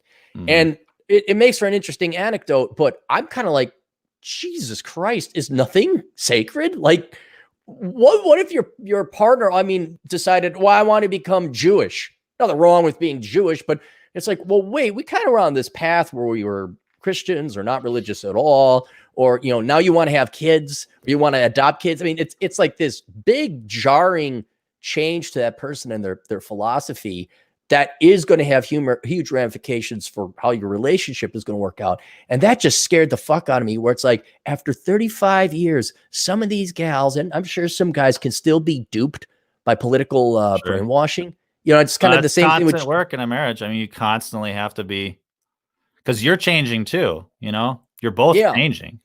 Yeah, but and you need to change together rather than, if something like that happens, then that's a total deal breaker. But I bet you there are warning signs. Yeah, for a long time. It's not. I don't think it's ever that.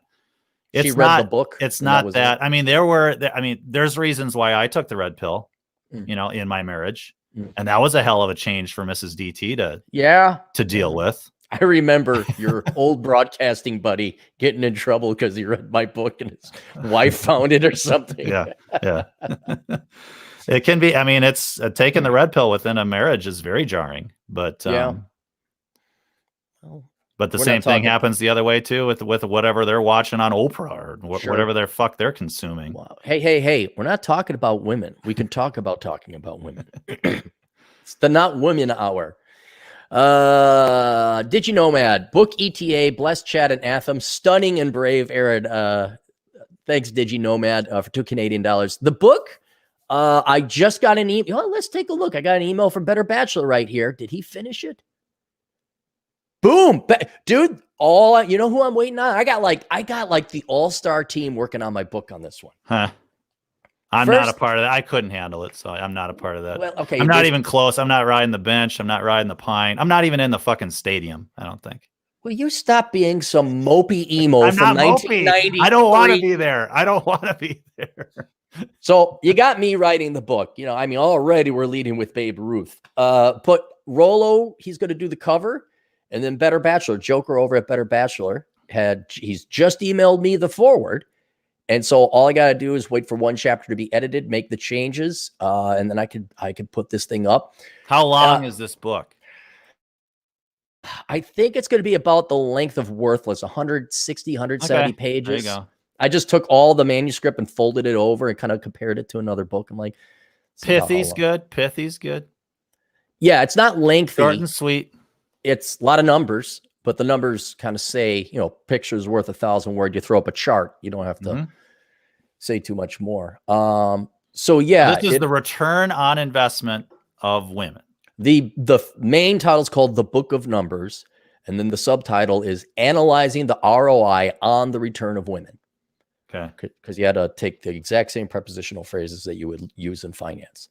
Did you make an analogy to the actual Book of Numbers where it's basically just the family tree? Who begat who? And yes. No, I did not know. See, that's obvious to me. That's obvious. This guy fucked this person and had this kid. This guy fucked this person and had this kid. And here's the Book of Numbers. Here's the family tree. This is all the effort that it took for the current whatever Jews or Israel to exist. Right. It's not that. No, it's a little more actuarial and math based. The last time I did research that was this numbers intensive, maybe the millennial book and going through all the demographic data, but there's no calculations or analysis. It was just like, here's the data and blah, blah, blah. In terms of mathematical calculations and insight and comparing the numbers, I haven't written something like this since behind the housing crash. So is God going to sue you for copyright infringement? No. No? I mean, you stole the fucking title from the Bible. Yeah. I mean, come on. I know. It's just, I'm a bad man. Yeah, so it should come out. If I put my mind to it, it could come out I can have it uploaded maybe by tomorrow, but there's usually a 72-hour approval process through Amazon that you have to go through. Yeah. And no, and they're not. Amazon's been pretty good. They'll allow a lot of stuff to be published. You're still small fry enough. I don't think I think Amazon actually has a more open-minded or commitment to the freedom of speech. Because here's the thing: if they ban a book, they're banning books, and that phrase is immediately associated with being a Nazi. So because of their Amazon and they sell books, it's kind of like, but they do that to movies though. They'll do extra review time for a controversial movie. Well, there was one that got banned about. There was one that got banned about George Floyd. Okay, already there's a movie out on George Floyd. Well, it's sort of behind the whole Black Lives Matter deal. All right. Well, in any case, I'm playing the George Floyd sounder right now. So yeah, they're looking more for like errors and mistakes to make sure you've uploaded the right book size and that the cover is not depixelated because you didn't know you had to blow it up and condense it down to quality control. Quality control. That's really what it is. Yeah, making sure your spine aligns. So I've never had someone come in and say, we've read through the book and this seems a little bit controversial.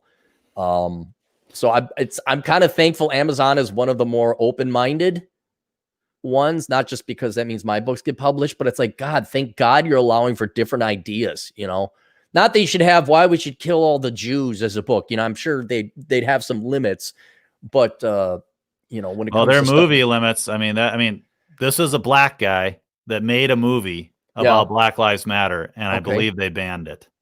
So, I mean, Amazon is they're not, maybe they're different towards movies because the herd is much more likely to watch a movie than it is to read a book. Maybe that's why they're focusing there, but they definitely do censor. So I'm not worried about it because you can't worry about it. If No. Amazon's going to ban or set, fine. Go, let them go ban. And and the coffee is good. You find the someplace coffee else. is good. I'll find something else to do. Yeah. But there's other online publishers like Steelhouse Publishing. I think that's Vox Days publishing arm, and I think we have developed enough of a network that, you know, if the main platforms go away, it doesn't matter. We still have enough people that will follow us, and we got all of our other colleagues that will promote us. Right. Because like a real, us? oh yeah, because it's us. It's because of our character and our thoughts and whatever. But like I saw Donovan Sharp, they took I think a class or two of his down off of Teachable. I don't even they think took him down. See, yeah, and then like the next day he's up on somewhere else. Yeah, I forget what it was. It was a Japanese site. And, you know, oh gosh, Patreon kicked me. Okay, I guess we're on Subscribe Star. The free market is starting to work. You have alternatives. Yeah. And then people will go up to Subscribe Star, say, this guy said something here in the United States. And Subscribe Star like, go fuck yourself. We Russian. We don't care. We're taking their money. Conservative Treehouse, I think, just got deplatformed by WordPress. So it can happen to your website too. You think you own like conservativetreehouse.com or whatever, and nope, you can't be here anymore. Yep. This is why I print these books. These are my best of blog posts. So if you ever want to read them, you have the best of blogs. If for whatever reason Google decides to take it down. James, $5. What's the best way to lease a car through your business? The car is only for work, food, and traveling that involves work. What are your thoughts? Don't lease a fucking car. Do you need to? Are you like a lawyer or a realtor and you got to play the dick game? Like, look at my shiny dick. Is that really? He might, you know, I mean, that's, you're dealing with the herd here. And if he's got a business where he needs to look the part, he can't show up in Cappy's truck. Okay. In the ideal world, you wouldn't have a lease. A lease is just a bad deal. Go buy yourself a piece of used shit that has low miles, maybe even in a rollover accident, but so the engine or whatever is good, but it's just got a little bit of dinging in it, and go get transportation. If you got to play the dick game, my polished dick game, and you you paint your dude dick. Bro game, right? Oh, dude, bro, look. I mean, and instead of like jacking up your truck, you could jack up your dick. You could put like a spoiler on your dick. You could get the custom paint job on your dick. Flames. You could put flames on your dick. You could put the little Hemi thing on top of your dick. All right, do whatever you want to your dick. A hood ornament. A hood ornament, right. Tint the windows on your dick. Right on the tip. An eagle. Get some sweet rims on your dick. I don't care what you do to your dick. If you got to play that game, what was the question? Best way to lease a car through your business. Cars for work, food, and traveling that involves work. What are your thoughts? You can write all of it off. You can write it off. Is it just if it makes sense getting that 30% back in taxes versus and it's his question is, does he want to record his expenses or do the mileage? And if you're leasing a car, well, now you have to do the expenses. Like, okay, how much I bought groceries. Okay. And then what percent of the lease is actually business related? And you have to pay per mile for leases, right? Per mile, and then but then it's all a new car, and then there's your insurance and all that. Now you've increased the complexity of this accounting problem threefold. Had you just bought a piece of shit car and kept mileage tracked, which the IRS will charitably grant you around like 60 cents a mile. Yep. I told you about the story how I made money on my my piece of shit 97 Grand Prix in Wyoming. Oh, as far as what you paid and what you got back in business expenses? Did I ever tell you about that? How I made money on that car? Oh, I'm sure. I mean, I know somebody that worked for the government that essentially refused to fly. Okay. And he had to travel all around the nation. And so he drove. And not only was he getting money per hour driving, but he was getting mileage as well. So it can be a very profitable scam. Well, I don't know if this was terribly profitable, and I made my money off the bank I was working at, but I got this piece of crap car. It was leaky coolant, Lincoln oil. And, you know, I'm just filling up oil out in the middle of nowhere, Wyoming. It's cold. It's windy. And they would reimburse me. I think it was 55 cents a mile, 53 cents a mile back then. Right. And because when the IRS comes up with that number, they do that assuming the entire U.S. stock of cars, all of which were way nicer and more expensive. So there's a depreciation calculation in there that goes beyond what the maintenance and traveling expenses of the car is. So if you get a shitty car and then you get reimbursed by your job to do mileage and travel to different offices or divisions, you can actually make money on that car. And so I think I spent $1,500 on it, and I ended up making $3,500 after you subtracted out gas and all the other expenses. Oh, really? Yeah. Yeah. So it had good gas mileage too. That's a key. It had all right gas mileage. The main thing was it wasn't a new car. Right. It was fully depreciated. And I think I ended up, it was like 15 cents a mile operating. And then I got paid 53 cents a mile. And over time, that ended up making me about $2,000. What would you say to just fully answer this guy's question? If he does need to show up at a meeting in a nice car, just rent one for the frickin' day or something? I would this is what I'd like to tell him. Show up in the shitty car anyway. And when people look at your car and like, no, I don't have a car payment. Like I intend, yeah, I say, I've seen, I don't think it's that much of a shameful thing. But I just, once I'd like to see someone throw this type of pitch. You walk into the meeting like, Bob, what's with your car? Like, are you in between cars? Is that a run? Like, no, I want to retire. And you just say, I want to retire at 45. Yeah. I think, I'm not going to waste money on a car. This thing gets me to and from where I need to go. Like, own it. And then you get the reputation. Then you separate yourself from the herd. I'm not into wasting my money, and I'm not into wasting your money. Right. I pass these savings on to you. Yeah, exactly. But most people won't ask, though. I don't think most people won't ask. They'll just judge. They will. I know. So, but if he has to, go find a car that's got cheap rates, man, and drive it as little as you need to. Right. Because that way you won't hit the mileage limit. But yeah, I wouldn't get a lease car. Leased is like, I can't afford it. That's what it says. But I'm going to act like it. Right. Judd Grover, $5. What pisses off Cappy is the equivalent of what grinds Peter Griffin's gears. Degrees, finances, youth, girls. Let's see what pisses off Cappy today. It was just that no one knew that I was not leaving for a month and a half. I was just not going to podcast for a month and a half. And well, to be fair, the way you said it was you're off until 2021. All right. I have misspoken for the sake of argument. And I also finished the book early, so I'm here. And I'm coming up on being mended from being sick. See, I thought you liked me so much that you were breaking the rules. I did. I did want to come in. Yeah. I'm like, I haven't podcasted with DT. He's got that new simulcasting technology. I thought you liked me, The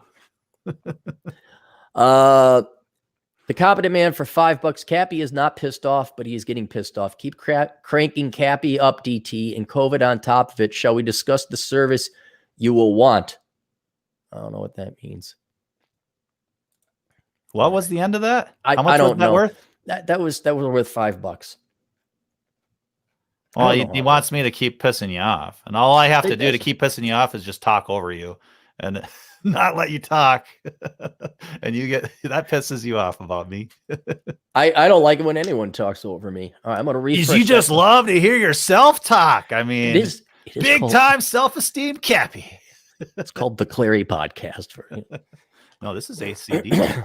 I'll listen to Turd Flinging Monkey, which I think I'm going to take a hiatus from because I love his economics, but man, he's dark about stuff and he does talk about girls a lot.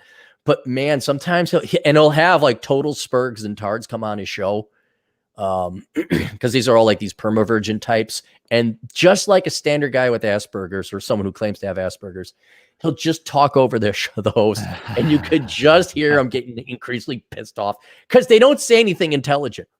You could just, even though it's digital, you could just hear him grind his teeth. Well, there is an art form to talking at the same time. Have you ever seen the movie The Thing from Another World? That was just on MeTV Svengoolie on Saturday. Do you think anyone except you has seen that? Well, The Thing is a popular movie. And then John Carpenter remade it. But one of the things that Howard Hawks was known for was that he'd have realistic dialogue and that people would talk over each other and they'd start a sentence and they'd stop and the other person would finish it. And so that kind of thing. So that's a really neat movie to watch. It's an older movie, but it's kind of neat to see how he was unique that way. And so, yes, I talk over you from time to time. I'm just, I'm thinging. I'm thinging your ass. You are the least, I've never had anyone really bad on the show. I don't think I've ever had anyone where I like had to mute them. I've been on other people's shows where it's like, God, I wish I had the mute button for this guy. But I think we're old enough. We're not like stepping on. So what's his name getting better? Is the guy from the mountains of Washington? Oh, TJ? He used to make fun of him a lot. Oh, God, and then this thing, and then this thing, and then, it reminds me about this. And then you could go forever. He's like Donald Trump. He could just keep going and keep going and keep going. He's way better now. He's learned that, like, he doesn't have to care. The thing he was worried about, dead air, which I'm fine with dead air. I don't care. Like, hey, I got to piss. Bye, guys. See you in a minute or two. Whereas he would just talk. It's like you have 5 people in the audience or in the room here with you. We can carry our own weight and maybe contribute to this. And so he would just get through a topic so quickly. We'd be like, yeah, okay. Anyway, that was weird. You said everything that needed to be said. No questions. And if there are any questions, they're rhetorical. And now 5 minutes into the show, we're done. Good night, everybody. That's how we solve poverty. Zach Redpiller for $5. A woman's choices are a reflection of her character. A single mother who isn't a widow is naive, irresponsible, myopic, or impulsive. I would also argue there's chances she had bad luck. You can't just outsource it to the woman. I mean, there's other people involved. There is a guy, and I've known dickhead guys where I'm like, good thing you left him. He was an asshole. Or it could have been a weak man. Could have been a weak man. Just totally weak. I asked the question, why did you fuck him and have a kid with him? But that's for a different time. And the same thing can go for men. I mean, we want to, a woman's choices are reflection of her character. Same with men. The corollary, is that the right word? Would be, why'd you stick your dick in crazy? That would be the corollary. Oh, absolutely. Right. Yeah. She's crazy. Yeah, they're great in bed or whatever. That's the cliche. That's the stereotype. But you claim to be this red pill guy. What the hell are you doing? Fucking crazy. The Competent Man, $2 services in funeral service or arrangements. Are we dying sometime soon? Oh, it must have been a previous comment. He was talking. You were confused by the services thing. Yeah, he must have been making a joke, maybe. Okay. Yeah, you guys can. So we have no idea if this is funny or not at this point. I really don't. Saying the punchline, 15 minutes later or whatever. All right, I'm caught up. Let's do this. Let me go gargle a little bit. We'll come back. We'll do. I'll do a commercial for me. You go gargle. I'll pimp myself again. Because you haven't done that enough today. Oh, there's always new listeners coming in. There is. We got. I'll stop doing it when I get to 200 new subscribers. No, that's fine. Okay, you whore your shit out. I'm gonna go gargle. All right. If you want to move past the red pill, maybe just even tiptoe past the red pill, head on over to blackbrigade.org and or type into YouTube. I'm simulcasting right now. Type into YouTube Black Brigade. You'll find my channel. Click on the channel. You'll find this live stream, the ACDT podcast. And please do subscribe. You don't even need to listen ever again, but I do a daily podcast called The Will to Power Hour, Monday through Thursday. And every Friday, I do a podcast called Your Wake Up Call, the Freedom and Schadenfreude Fridays, where I do eventually get back to the news. But The Will to Power Hour is looking at philosophy and how it relates to today. Lots of very smart people in the past that lived through very much more difficult times than we're living through right now. And it might be useful to see what they had to say about reality and see what they had to say about humanity. And so, it might ring a bell. You maybe have heard it before from somebody else.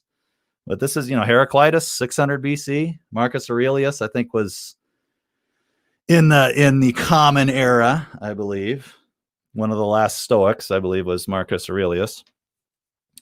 And there's all kinds of guys. There's all kinds of guys to look at. I'll even look at a gal if there are any, but women didn't seem to be philosophizing too much back in the past.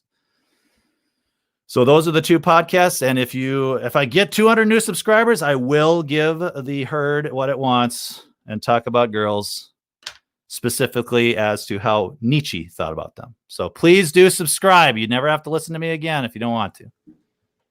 By the way, you do have a good show. I mean, guys, he does have a good show. And if you're looking for a break from girls and politics, go there now. I mean, it's worth, especially if you're not, see, one thing, I only had economics, which had a huge financial focus, obviously, but you abandon the philosophical stuff like, Socrates, your basic stuff. Forget new age frauds like Noam Chomsky and whatnot. And it was you, and you knew who else introduced me to philosophy? Who? Davis Arini. That makes sense. Yeah. That makes total sense. It makes total sense. And he did. Maybe they're still up, but he had some good videos introducing people to kind of a 101 modern day interpretation of just some basic philosophical principles and pillars of philosophy. Roosh did some of that too. I remember him talking about Stoicism and Epictetus, and I think. Yeah.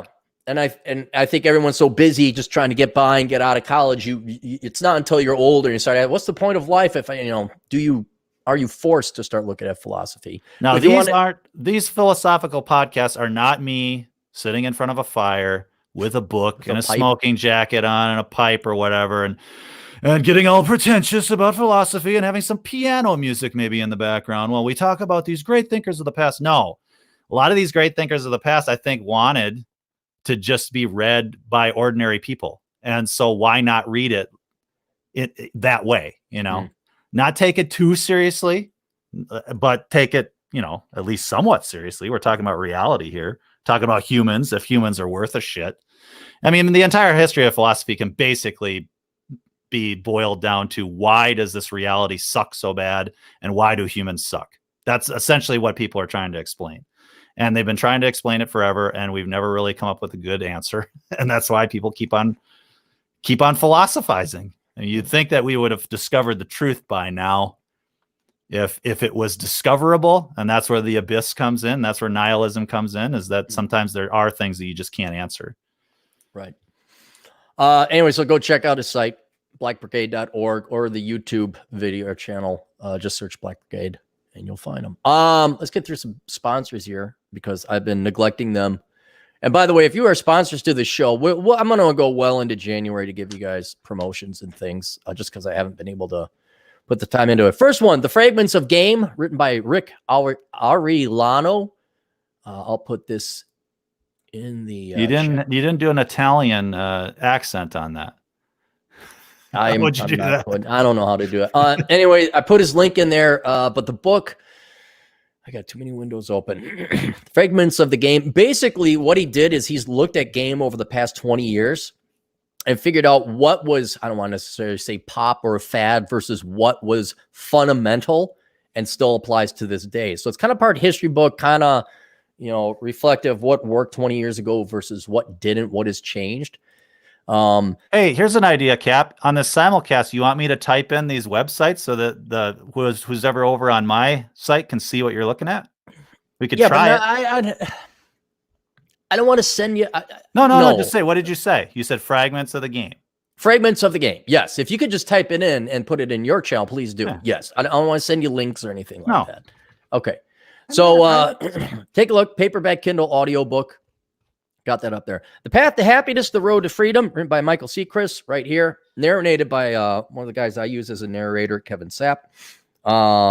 It's basically a book on microeconomic philosophy that takes you from the individual decisions you make and how you derive value and thus freedom and happiness out of life, all the way to a new economic system he's written in this book. What's this one called? The Path to Happiness, The Road to Freedom. And so if you know nothing of economics or microeconomics in particular, I would recommend you get this book. If you're taking Microeconomics 101, get this book, because it'll give you a counter to what is no doubt going to be a Marxist biased study you have over in academia. That one is the top result in Google. The other one, you had to go down a little bit. Had to go down a little bit? Okay, yep. Cool. So you can find that. on Amazon as well. Path to Happiness, Road to Freedom. Pirate Book Takedown. If you have written books or you have any other content out there and other people are pirating it, go to piratebooktakedown.com, hire Doug, and he'll go and at minimum, he'll get you a list. And if you want, you can go ahead and send the DMCA notices to get your stuff taken down. Or for a lot more money, he'll do that for you because it's a tedious job. Anyway, I used him. He set up this company, and I was very impressed with the work. So now I'm promoting him as well because I used it. It worked. Like we got. What's amazing is how many fake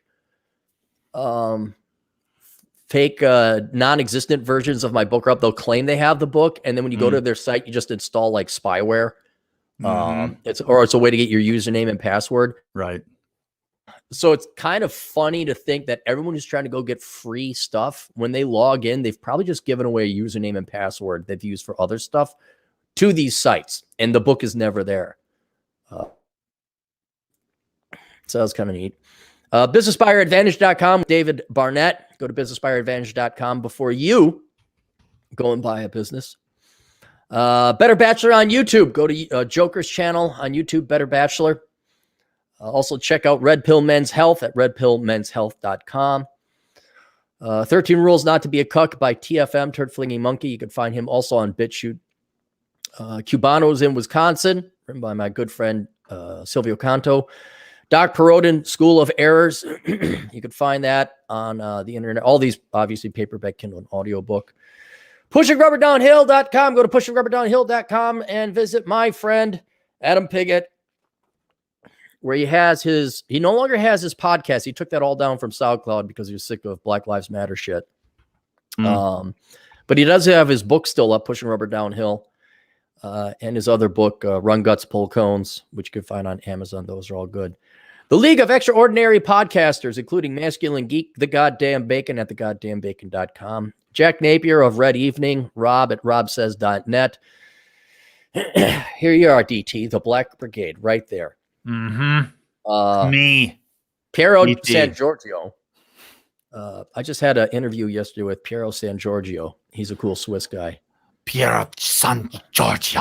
No, I don't know if you can do that's. Is that French? No. San is Spanish. Italian. Right? Yeah, maybe. Italian, Spanish. No. I gotta plug him more. That's another podcast I might be listening to leave the politics and the black pill behind. Hey, black pill does not mean women. It does not mean I know. I just want happy shit.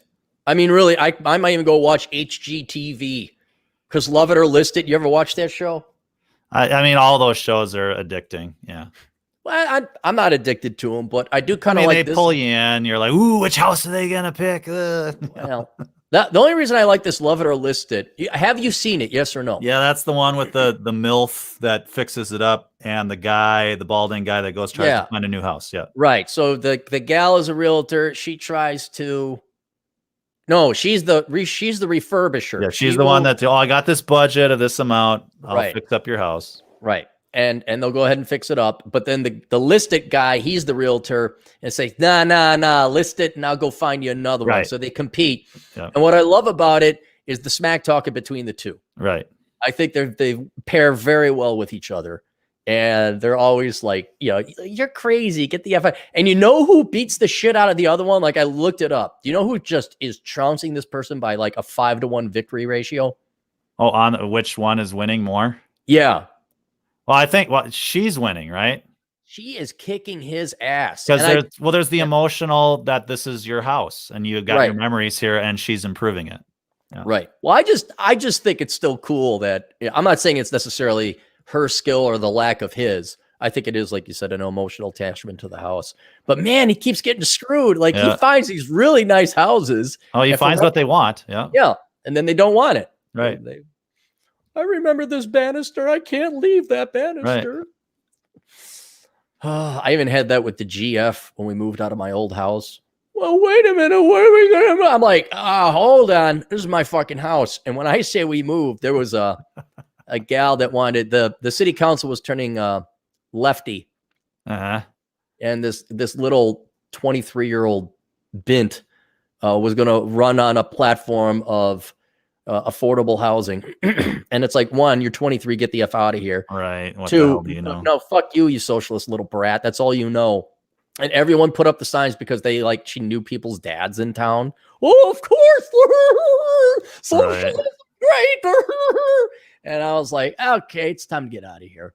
And, but I don't know. I got it. Number one, I'm sick of living in a basement. Number two, I'm sick and tired of this small ass fucking house. Number three, all my fucking money is tied up here. We are moving. Oh, and by the way, my name's on the fucking deed. Shut the fuck up. She's going to miss pulling the string for the light in the bathroom, right? Dude, she's got an emotional attachment to pulling the string for the light in the bathroom. I won't lie. I did a walkthrough like, this house served me for 13 years. Oh, you know, it's always sad. It's like when you give away a car or whatever. You're emotionally attached to your car too. I haven't gotten choked up, but I had a pair of hiking shoes that, man, I saw some miles with them. I'm like, it's time for them to go. They were so good.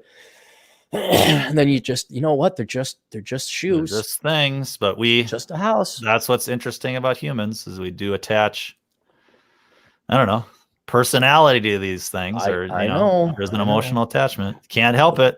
No. And the coffee's good. There's nothing you can do about it. Anyway, academiccomposition.com. Go to academiccomposition.com, where Alex and his crack team of writing staff will write all your papers for you in college. He will also, he's always looking for writers as well.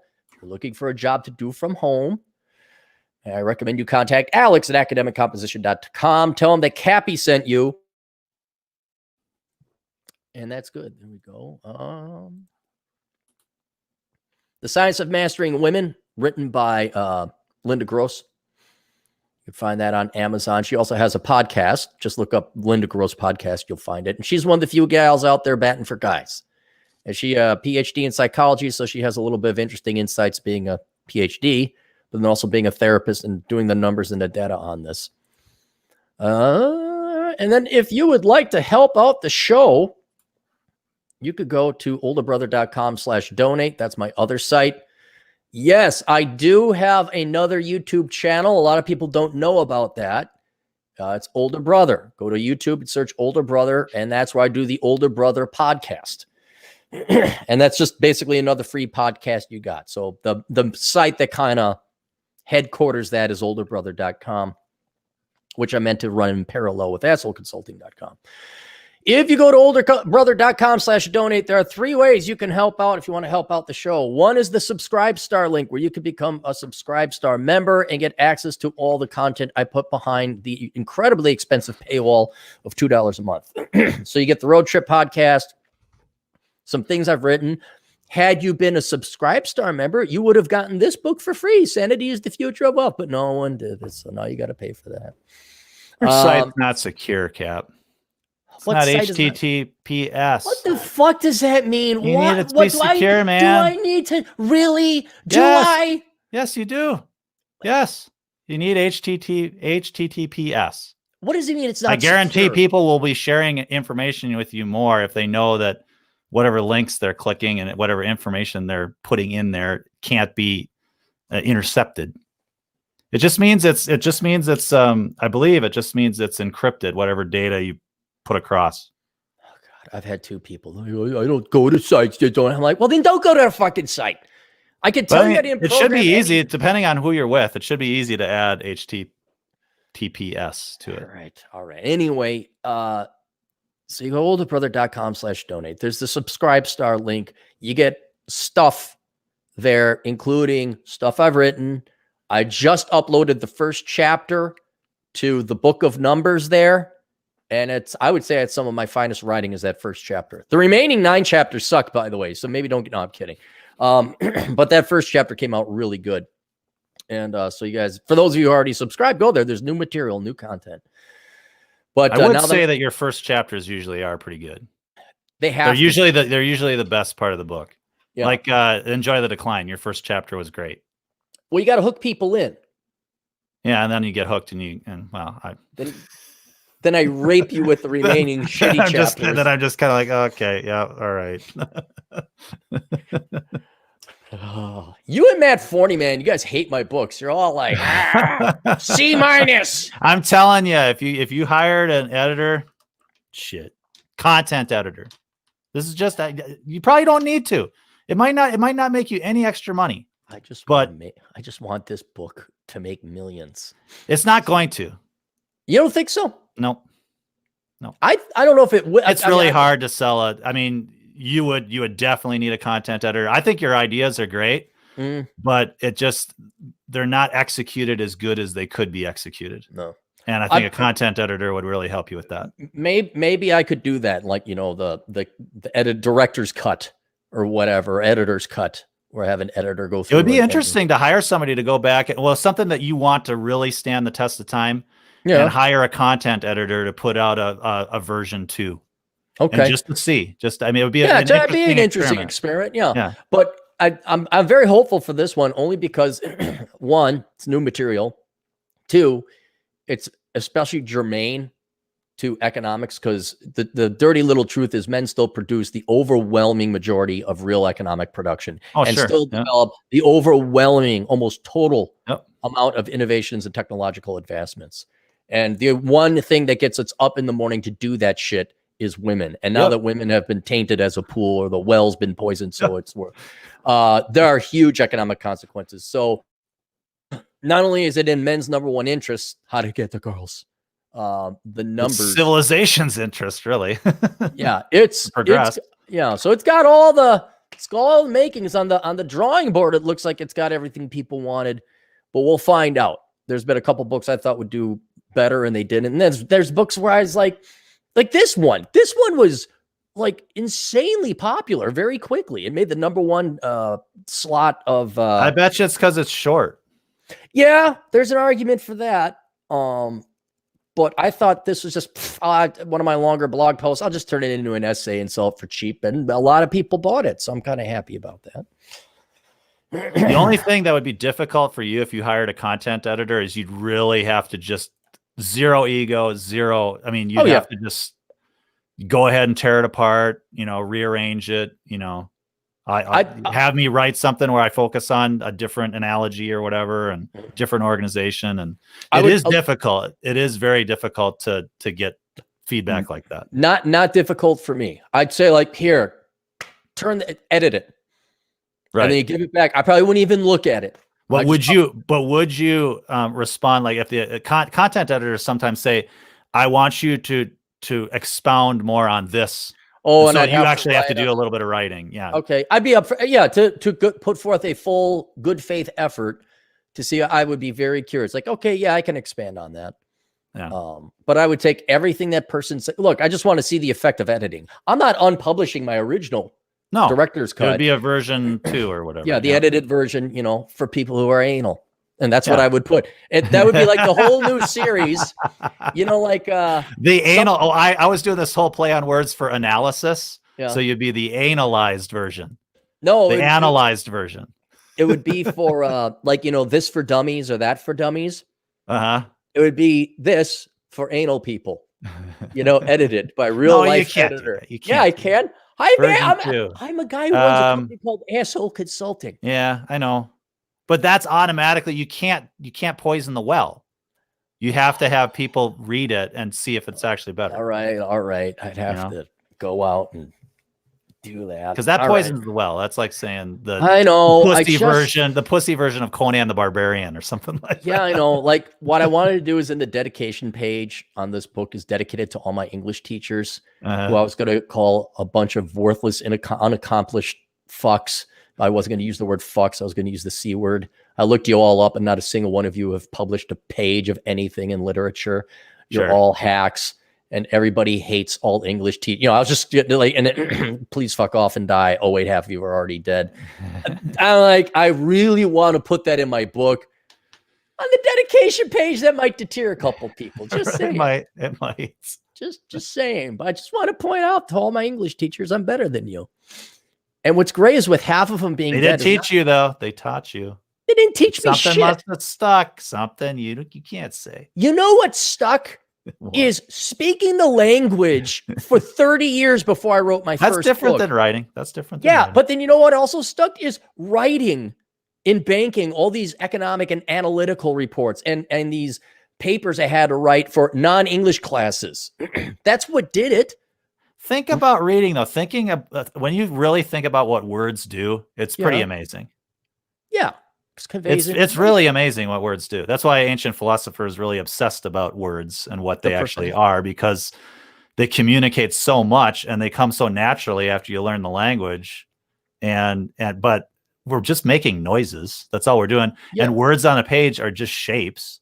Right. And yet they conjure feelings, emotions, thoughts. Just for everybody, for everybody listening right now, his philosophy is a little bit more deep than this. Because right now, dude, man, they're just like shapes on the page. I haven't talked about that, but then they convey feelings and emotions, dude. Ancient philosophers did obsess about that stuff, and I find it tedious, but there is something there to it, you know. Like DT, man, all I hear are these noises and sounds, but it registers in my mind, man. Like I know what you're saying. DT's dude bro philosophy hour. Dude, man. Yeah. It's just your opinion, man. Oh shit, where were we? Some important. Oh, yeah, so still on. That's I have to make my mind explosion sounder though. Yeah, that contribution to philosophy really laid down. I've got it in the intro. There's a really funny bit where this guy's doing this mind explosion stuff, and it's really funny. I just know with that insight you provided and shared, DT, I'm going out into the world with a whole new set of eyes.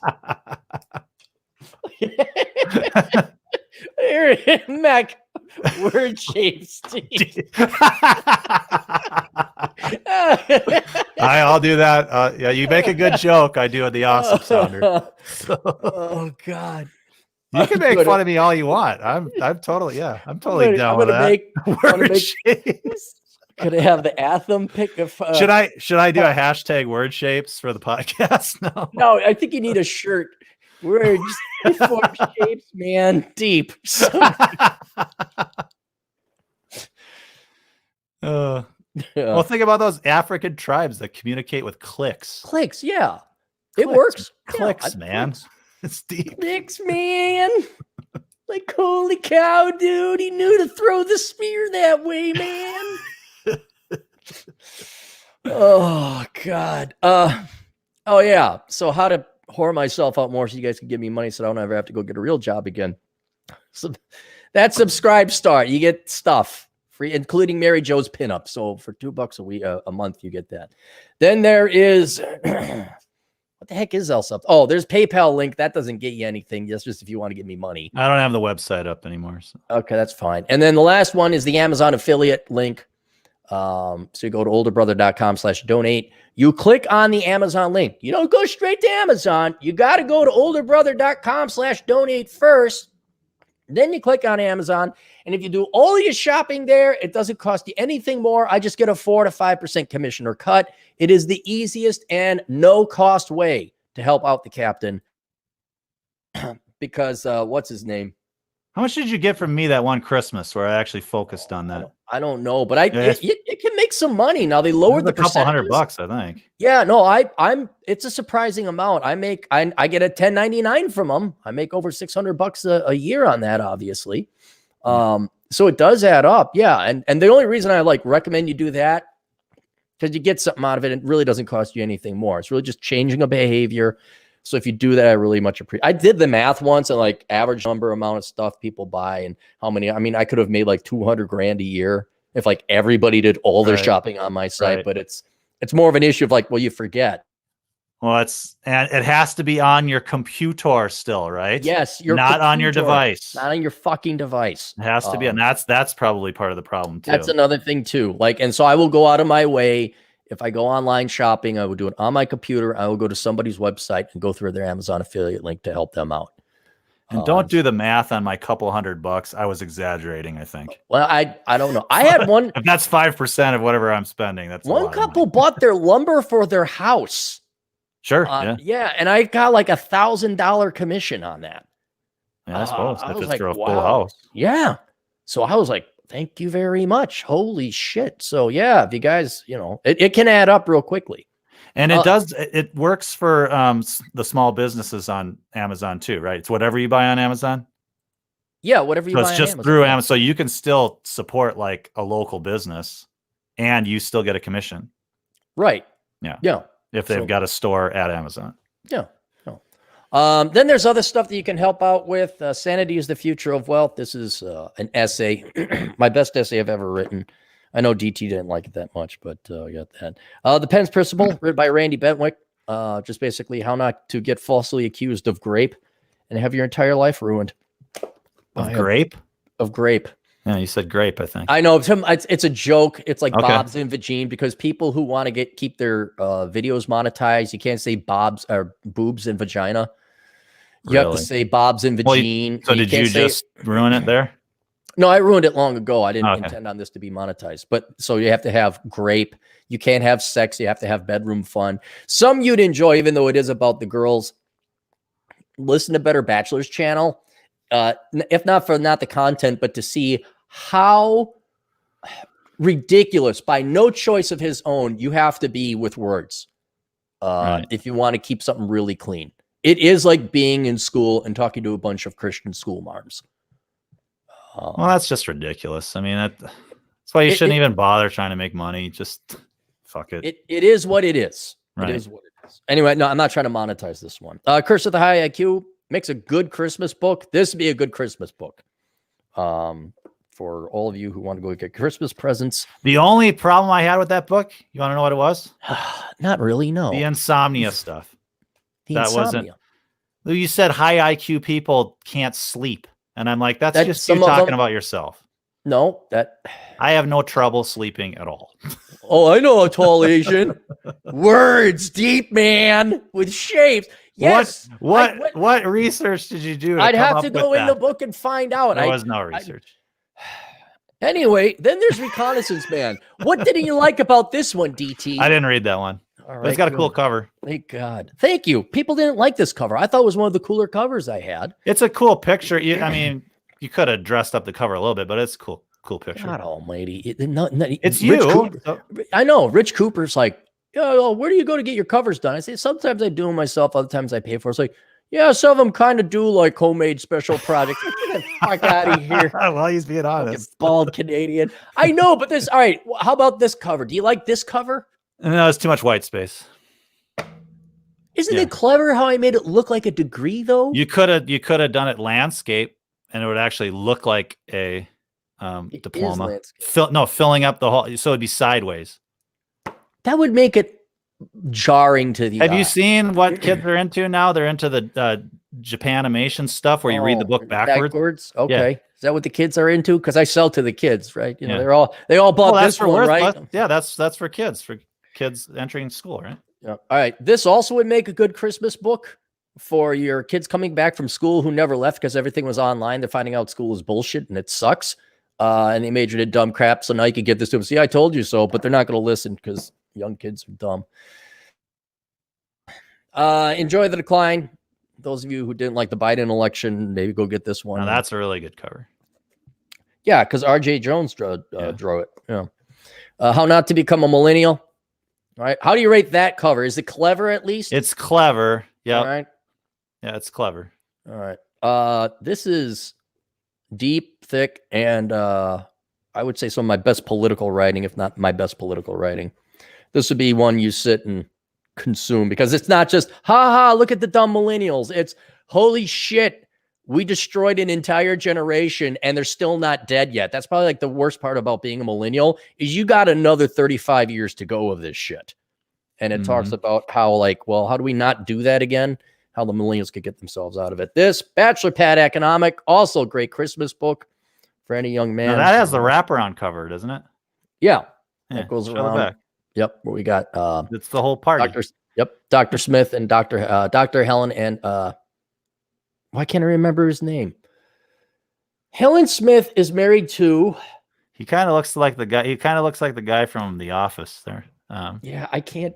Why can't I remember his name? Glenn Reynolds. Sorry, Dr. Glenn. He kind of looked like Doug Schrute. Well, RJ didn't do the. It wasn't RJ who drew that. That was So the guy that All does right. your Clary podcast. Yes. All right. Black Man's Guide Out of Poverty, obviously to help out our fellow black men out there. This one isn't mine, but I'll recommend it anyway. The Fook Files by Ryan Stone. That's interesting. Not economic philosophy, Chasing Girls philosophy. And then what else? There's Captain's Quarterly. That's another backup blog. This is more like I intended this to be a Playboy kind of quarterly issue. Yeah. And the problem was finding pretty girls to show up regularly and do what they're going to say. If you have a choice between, you had lots of ideas in that brain of yours. Yeah. So as long as those ideas keep coming up, I won't have to have a real job. Just make sure you're taking your iodine.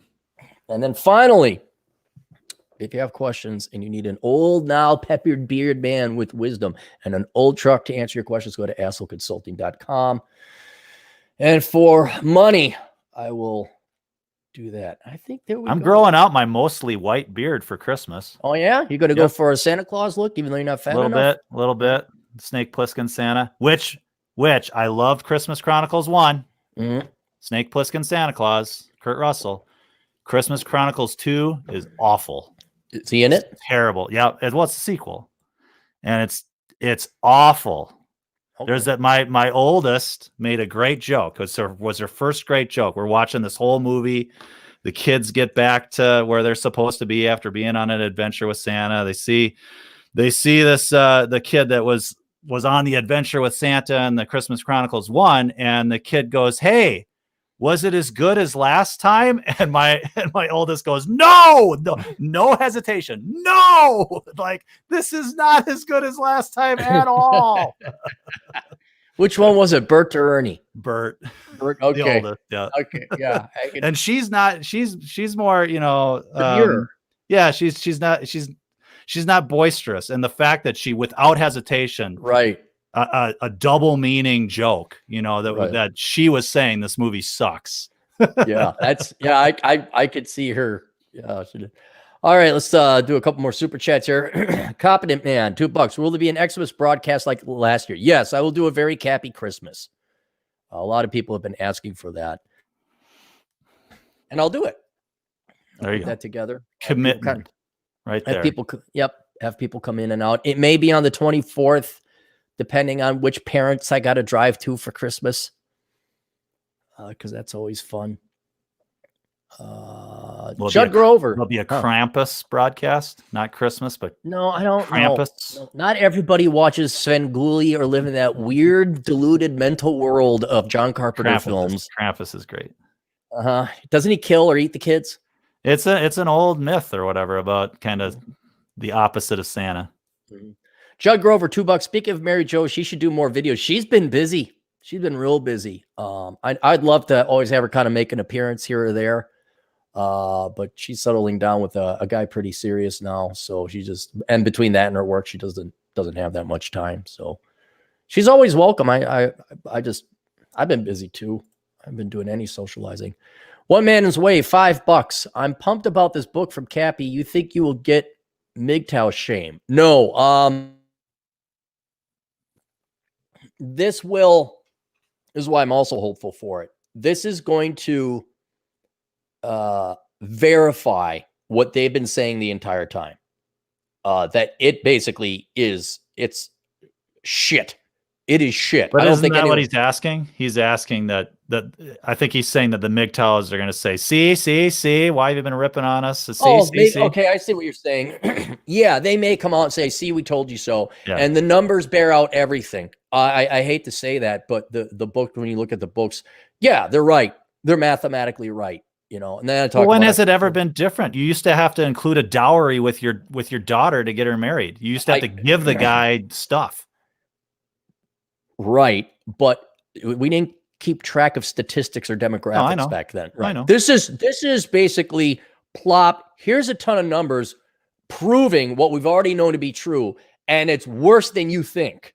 Right. That's what it is. So I think the MGTOWs, they will get their vindication in this, and they will absolutely say this is what it is. So in that sense, yes, we may get some "I told you so"ism, but then in the book, I break it down into the different variables that result in the percent statistics of success that the average man faces. And if you're willing to change a couple things, like go to the gym, which is not a secret. Okay. I don't know how many times I've been telling guys to do that. But you can increase your chances by magnitudes, orders of magnitude, to also the point that it actually is now feasible, at least according to this model. Now, I didn't talk about chemistry or anything like that. This was all like deal breaker based approach and logic, polling from women and all that. But based on what the real world is telling me about these numbers, and then we do the number crunching, I set up the model. If I would change a couple variables, and I do that in the last chapter, I'm like, you change these 3 variables, you will drastically increase your chances. If for any reason, because of women's warped and exponentially viewed, not everything's a Bell distribution curve. Women are very warped and skewed in some of their taste and preferences. So it's not like, oh, I'm a 5. No, you got to be a 9. You have to be a 9. Which a lot of guys can't be. But yeah, I know you don't make any like philosophical points about what is it worth to have your kids at your bedside when you're dying? No. What is the monetary value of that? No, because now you're introducing kids. It has nothing to do with kids. Nothing with kids. Okay. Nothing with kids, because that would complicate it. Like in the IQ book, people are like, oh, do you talk about race? I'm like, no, that introduces a whole other topic that beyond the scope of the book. And I just wanted to look at the pursuit of women, whether you have kids or not after that. That's not calculated in there. Okay. Because that obviously is the trump card / wild card / whatever. I mean, how do you put a value on, if you're pursuing women to have a family? Right. I don't know that you can put a value on the benefit of having children. I don't know. You could at least say this is what it takes. And so if you think kids are worth this much money, then go ahead and do it, type of thing. Right. You can't put a monetary price because kids' love is not transacted in money. There's no unit of currency by which to measure. And so, yeah, you get into some philosophical concepts, but I would say the value of your children at your bedside is infinite. Because you're about to die, you have nothing else in life, and here's your future and the number one things that you should love and should have invested in your entire life. And they're seeing you out. they're seeing you out. They're holding your hand when you cross that, whatever that. I'm going to get DT's ship picture. I'm going to get that, put it up in my college dorm room. The Competent Man for $5. Adding HTTPS to a site. Some question, if needed, is if one is not collecting stuff like credit cards, info, or such. My standard is to make the whole site HTTPS. All right. So if I have PayPal or something like that, well, no, it takes you to PayPal, which is that would be a secure site. All right. So I think you're okay, guys. I think it's pretty safe. If you look at my sites, they're pretty boring and static. I program them after all. As long as you're not giving any information to your site directly. Yeah, when you do that, the only time you're going to give me information is when you send in the email form, and I'll get your email, obviously. So that's the only type of information you're giving me is your email, which I need to get back to you. And you should be using a dummy email for all that kind of stuff anyway. Yeah. Cynic in Chief, the yerba mate is good. This is him referencing to you, talking about your great philosophy. Yerba, what does yerba mate mean? It's what all the pothead loser what they drink, millennial Gen Z faux intelligentsia college students drink, because it's like supposed to give you awakening and increase your mind, and it's basically kombucha, overpriced kombucha. Oh, it's just that stuff. Look here. Speaking of the man. What? Has he been doing stuff? He was big into kombucha for a while there. It got so annoying. I won't lie, I love kombucha. I think it tastes great. But I will go just get the regular kombucha at the store. You want to take a look at Yerba Mate. All right, look that up and look at their I guess their art or how their cans look, and you'd be like, oh yeah, this is totally targeted towards morons who think they're intelligent. This is for the pothead liberal arts crowd. And the alcohol content's like 0.5% or something like that. It's very low, 0.25%. I think it's a non-alcoholic drink. Oh, well, kombucha's slightly alcoholic. Is it? Okay. Yep. Well, anyway, yeah, that's what that world is all about. Scott Ludke for $2. Here's money for the septic tank fund. Thank you, Scott. I think I will get a plaque for the septic tank fund. All right, let me go in here, refresh this.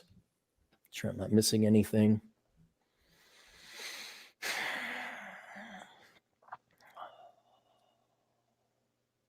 See all. All right. Girl from Ipanema goes walking in. Some gal from Brazil, maybe it wasn't Brazil. Some I know it was a gal who was complaining that we were singing that song and taking some liberties with the lyrics. Yeah. I was just doing the Muzak version. You know, like Right. the Blues Brothers are sitting in the elevator at the end of the movie and the Muzak keeps playing.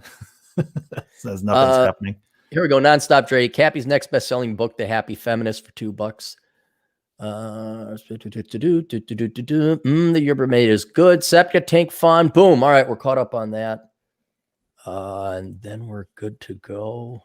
Sorry, guys, for it's just we've gone a lengthy, good, fun time. Anything else you want to talk about? Yeah, I got other stuff. How much time you got? I don't know. Well, here's another $5. We are almost 2.5 hours in. I know. Yeah, maybe I should go grab some food or something. One Man's Way for $5. MGTOW to shame you from the other content producers. Yeah, they will probably shame me. Only because of the article I wrote back in the day that you shouldn't abuse MGTOW. And I am saying a lot of these were young men who, were 16 years old and were just using it as an excuse not to approach a girl because they were a coward and they didn't want to go to the gym. And that lit up the sky like, Berlin in 1945 because I was directly over the target. And so they were all pissed off and how dare you and all this other stuff. And but since that time, I think these people have gotten a little bit older. You always have that segment, but I've kind of come back around kind of seeing I can understand their point of view. And especially after crunching these numbers, I'm like, wow, like it's worse than I thought. I'm like, yeah, I could see it, but I still, I don't like the excuse for laziness. Like, okay, if you're not going to go and chase the girls, fine, but still go to the gym, still go join the military, still get a good degree. Yeah, go be healthy. And then I see nothing but a bunch basically kick ass. Yeah, they shouldn't have an excuse to not kick ass. Right. And even nihilism is sort of an excuse. Well, nothing amounts to anything anyway, and the Earth's going to get swallowed by the sun. We're going to die. So it might as well not do anything. Well, bullshit. I mean, you're still alive right now. Right. And I just want to. The only thing is I don't want to die like all I did was watch daytime TV and play video games. Right. I want to, and that was the one. How I have fun with your kids. Well, sort of. I figured this out though. I mean, you're gonna go, oh, okay, that makes sense. I love getting shit done. I love doing home improvement projects. I love, every day get something done. I love that. I'm not like I don't know how to have fun, and you know that. I don't know how to have fun. I don't know how. I was just talking to my buddy about this, and I appreciate that 100%. And where I sat on my ass for 2 days, coming off the back end of being sick and finishing a very taxing book. And by the second day or the end of the second day or beginning of the third day, I'm like, I got to get out of here. Like I felt like such a piece of shit. Now think about this, DT. All I did was take 2 days off. Right. It's just 2 days. Just 2 days. But that was such a compelling amount of guilt at the end. I had to leave and go do something.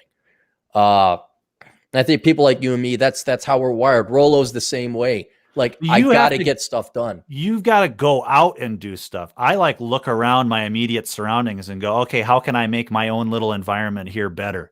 Right. So that I like to, pull up so no, I don't do that. They're challenging that in South Dakota, by the way. They're challenging the constitutionality of the legalizing recreational pot. Yeah. So, but yeah, it's no, I think a lot of it, it's too late for us. But think about that. Like maybe you're okay. You enjoy that, just chilling out and relaxing. Yeah, I do. Yeah. Okay, cool. After a good hard day's work, that's the reward. Right. No, and I think at least the guilt goes away. And then there's like a little bit of like, oh, okay, I've earned my sleep. But I realized, even called a buddy of mine, I'm like, dude, I got a mental illness. Like, I can't sit for 2 days without feeling guilt. Like, I should be able to take 2 days off. And if I don't figure out this pretty soon, I'll never take time off. I'll never relax. I'll never enjoy. I'll just be this constantly running around Scrat from Ice Age, trying to get his acorn. Aeolus. Yeah. And that's not a good existence. Well, you'll hang out with me a little bit, and I'll teach you the wise ways of DT. When I get out to South Dakota, I think things are going to be different, because there I could just tie up days hiking, motorcycle riding. And I think that's the best compromise. Yeah, I think you're all in whatever you do, and there is wisdom to moderation, right? Yeah. I mean, the reason why do you drink anymore? Yeah, I slip back into it like once a month, and then I'll have a hangover. Do you just go crazy and get drunk?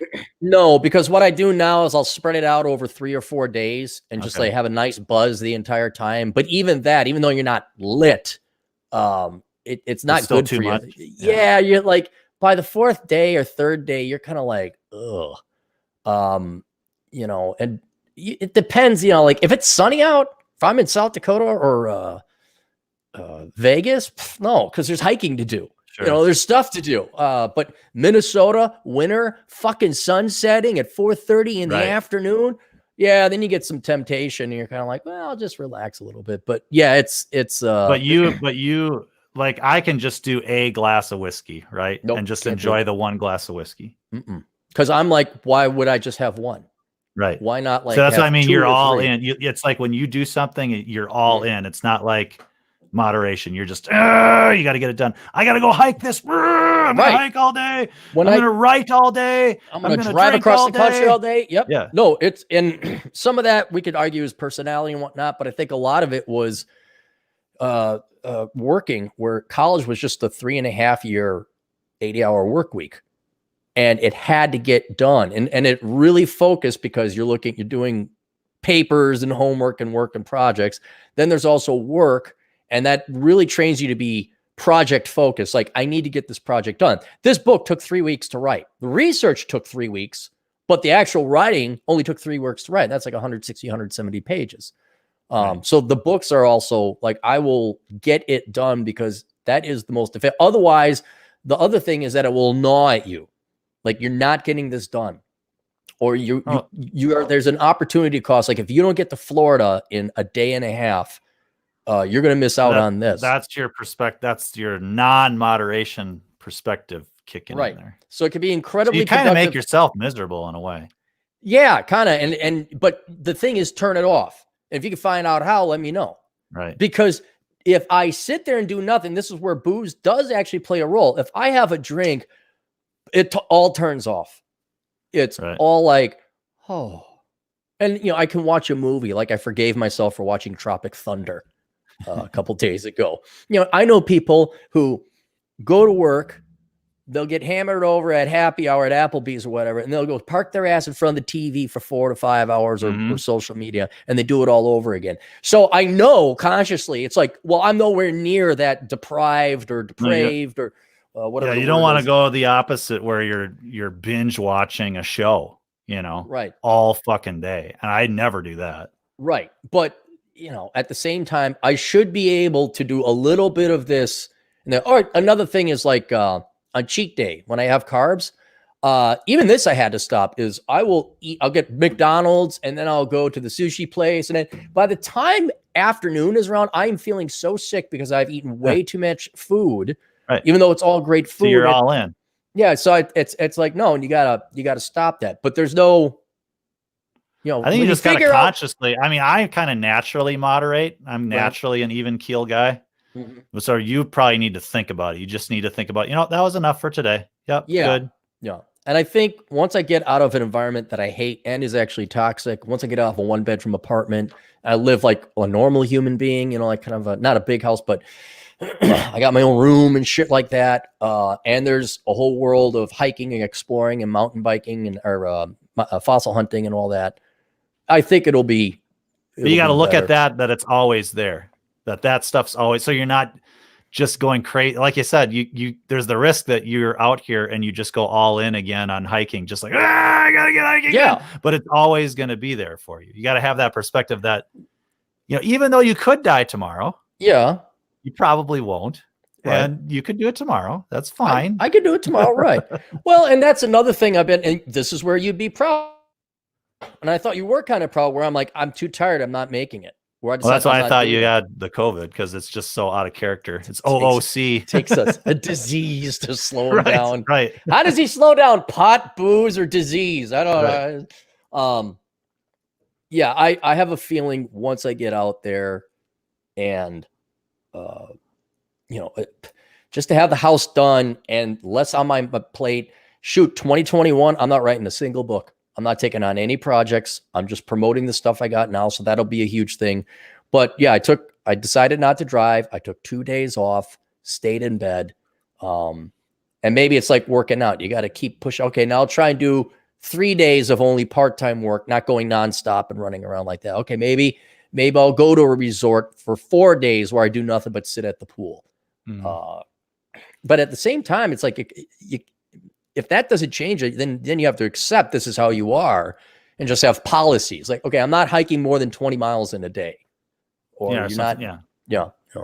I mean, it's when you work out, it's more important to be consistent and disciplined than it is to hit it hard for a week and then take 3 weeks off or something. Right. So there is a lot of wisdom to moderation in everything, because I mean, what causes problems with alcoholism and problems to your liver is not, 1 glass of whiskey a day. It's when you go on a bender once a week or whatever. So it's, when you spread things out, it is better for you.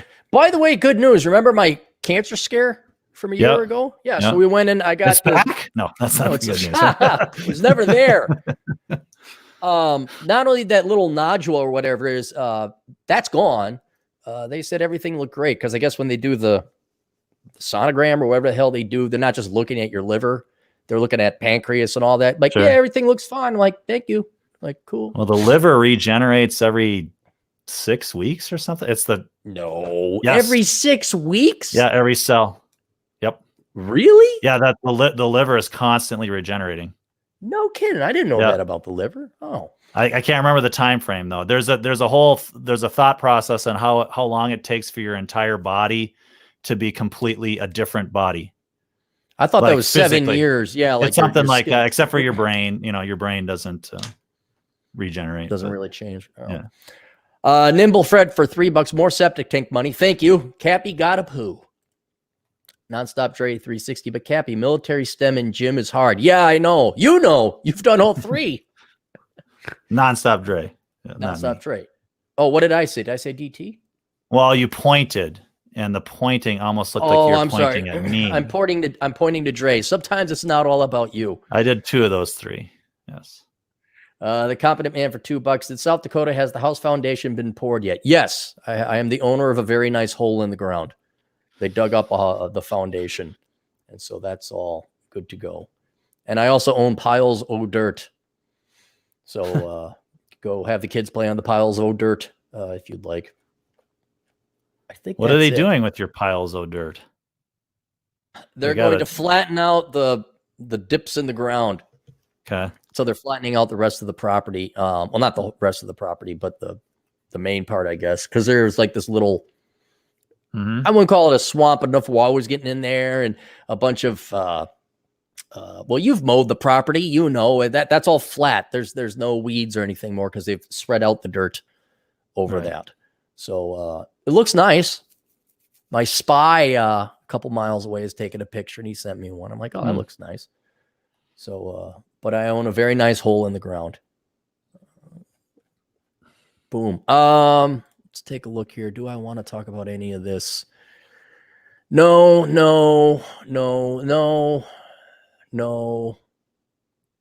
Oh, we gotta do. You know what? I'll do that. I just need to mention for my title, I made turkey soup.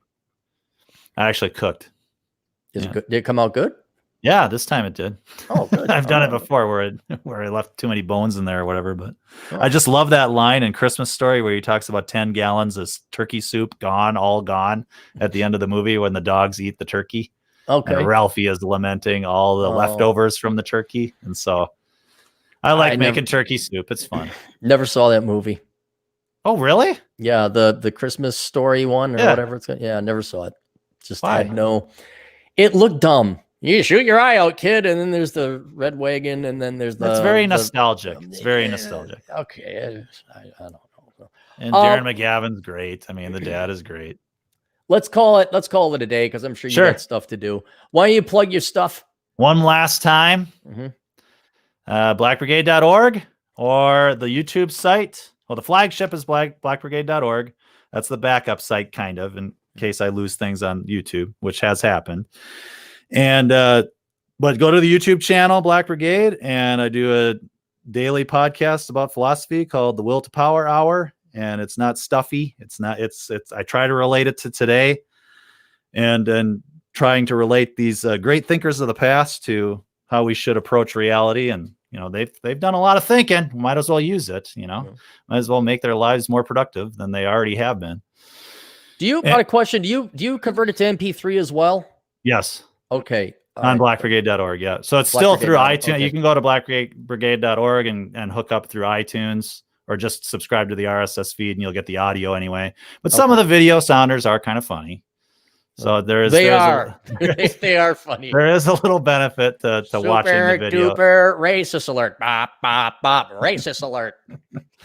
So that's where I podcast. And yes, if I get 200 new subscribers from this effort here, this simulcast effort, I will do a Nietzsche's guide to how to get the girls, I guess. Good. All right. You want to take us out appropriately? Well, yeah, it'll be dismissed and toodles.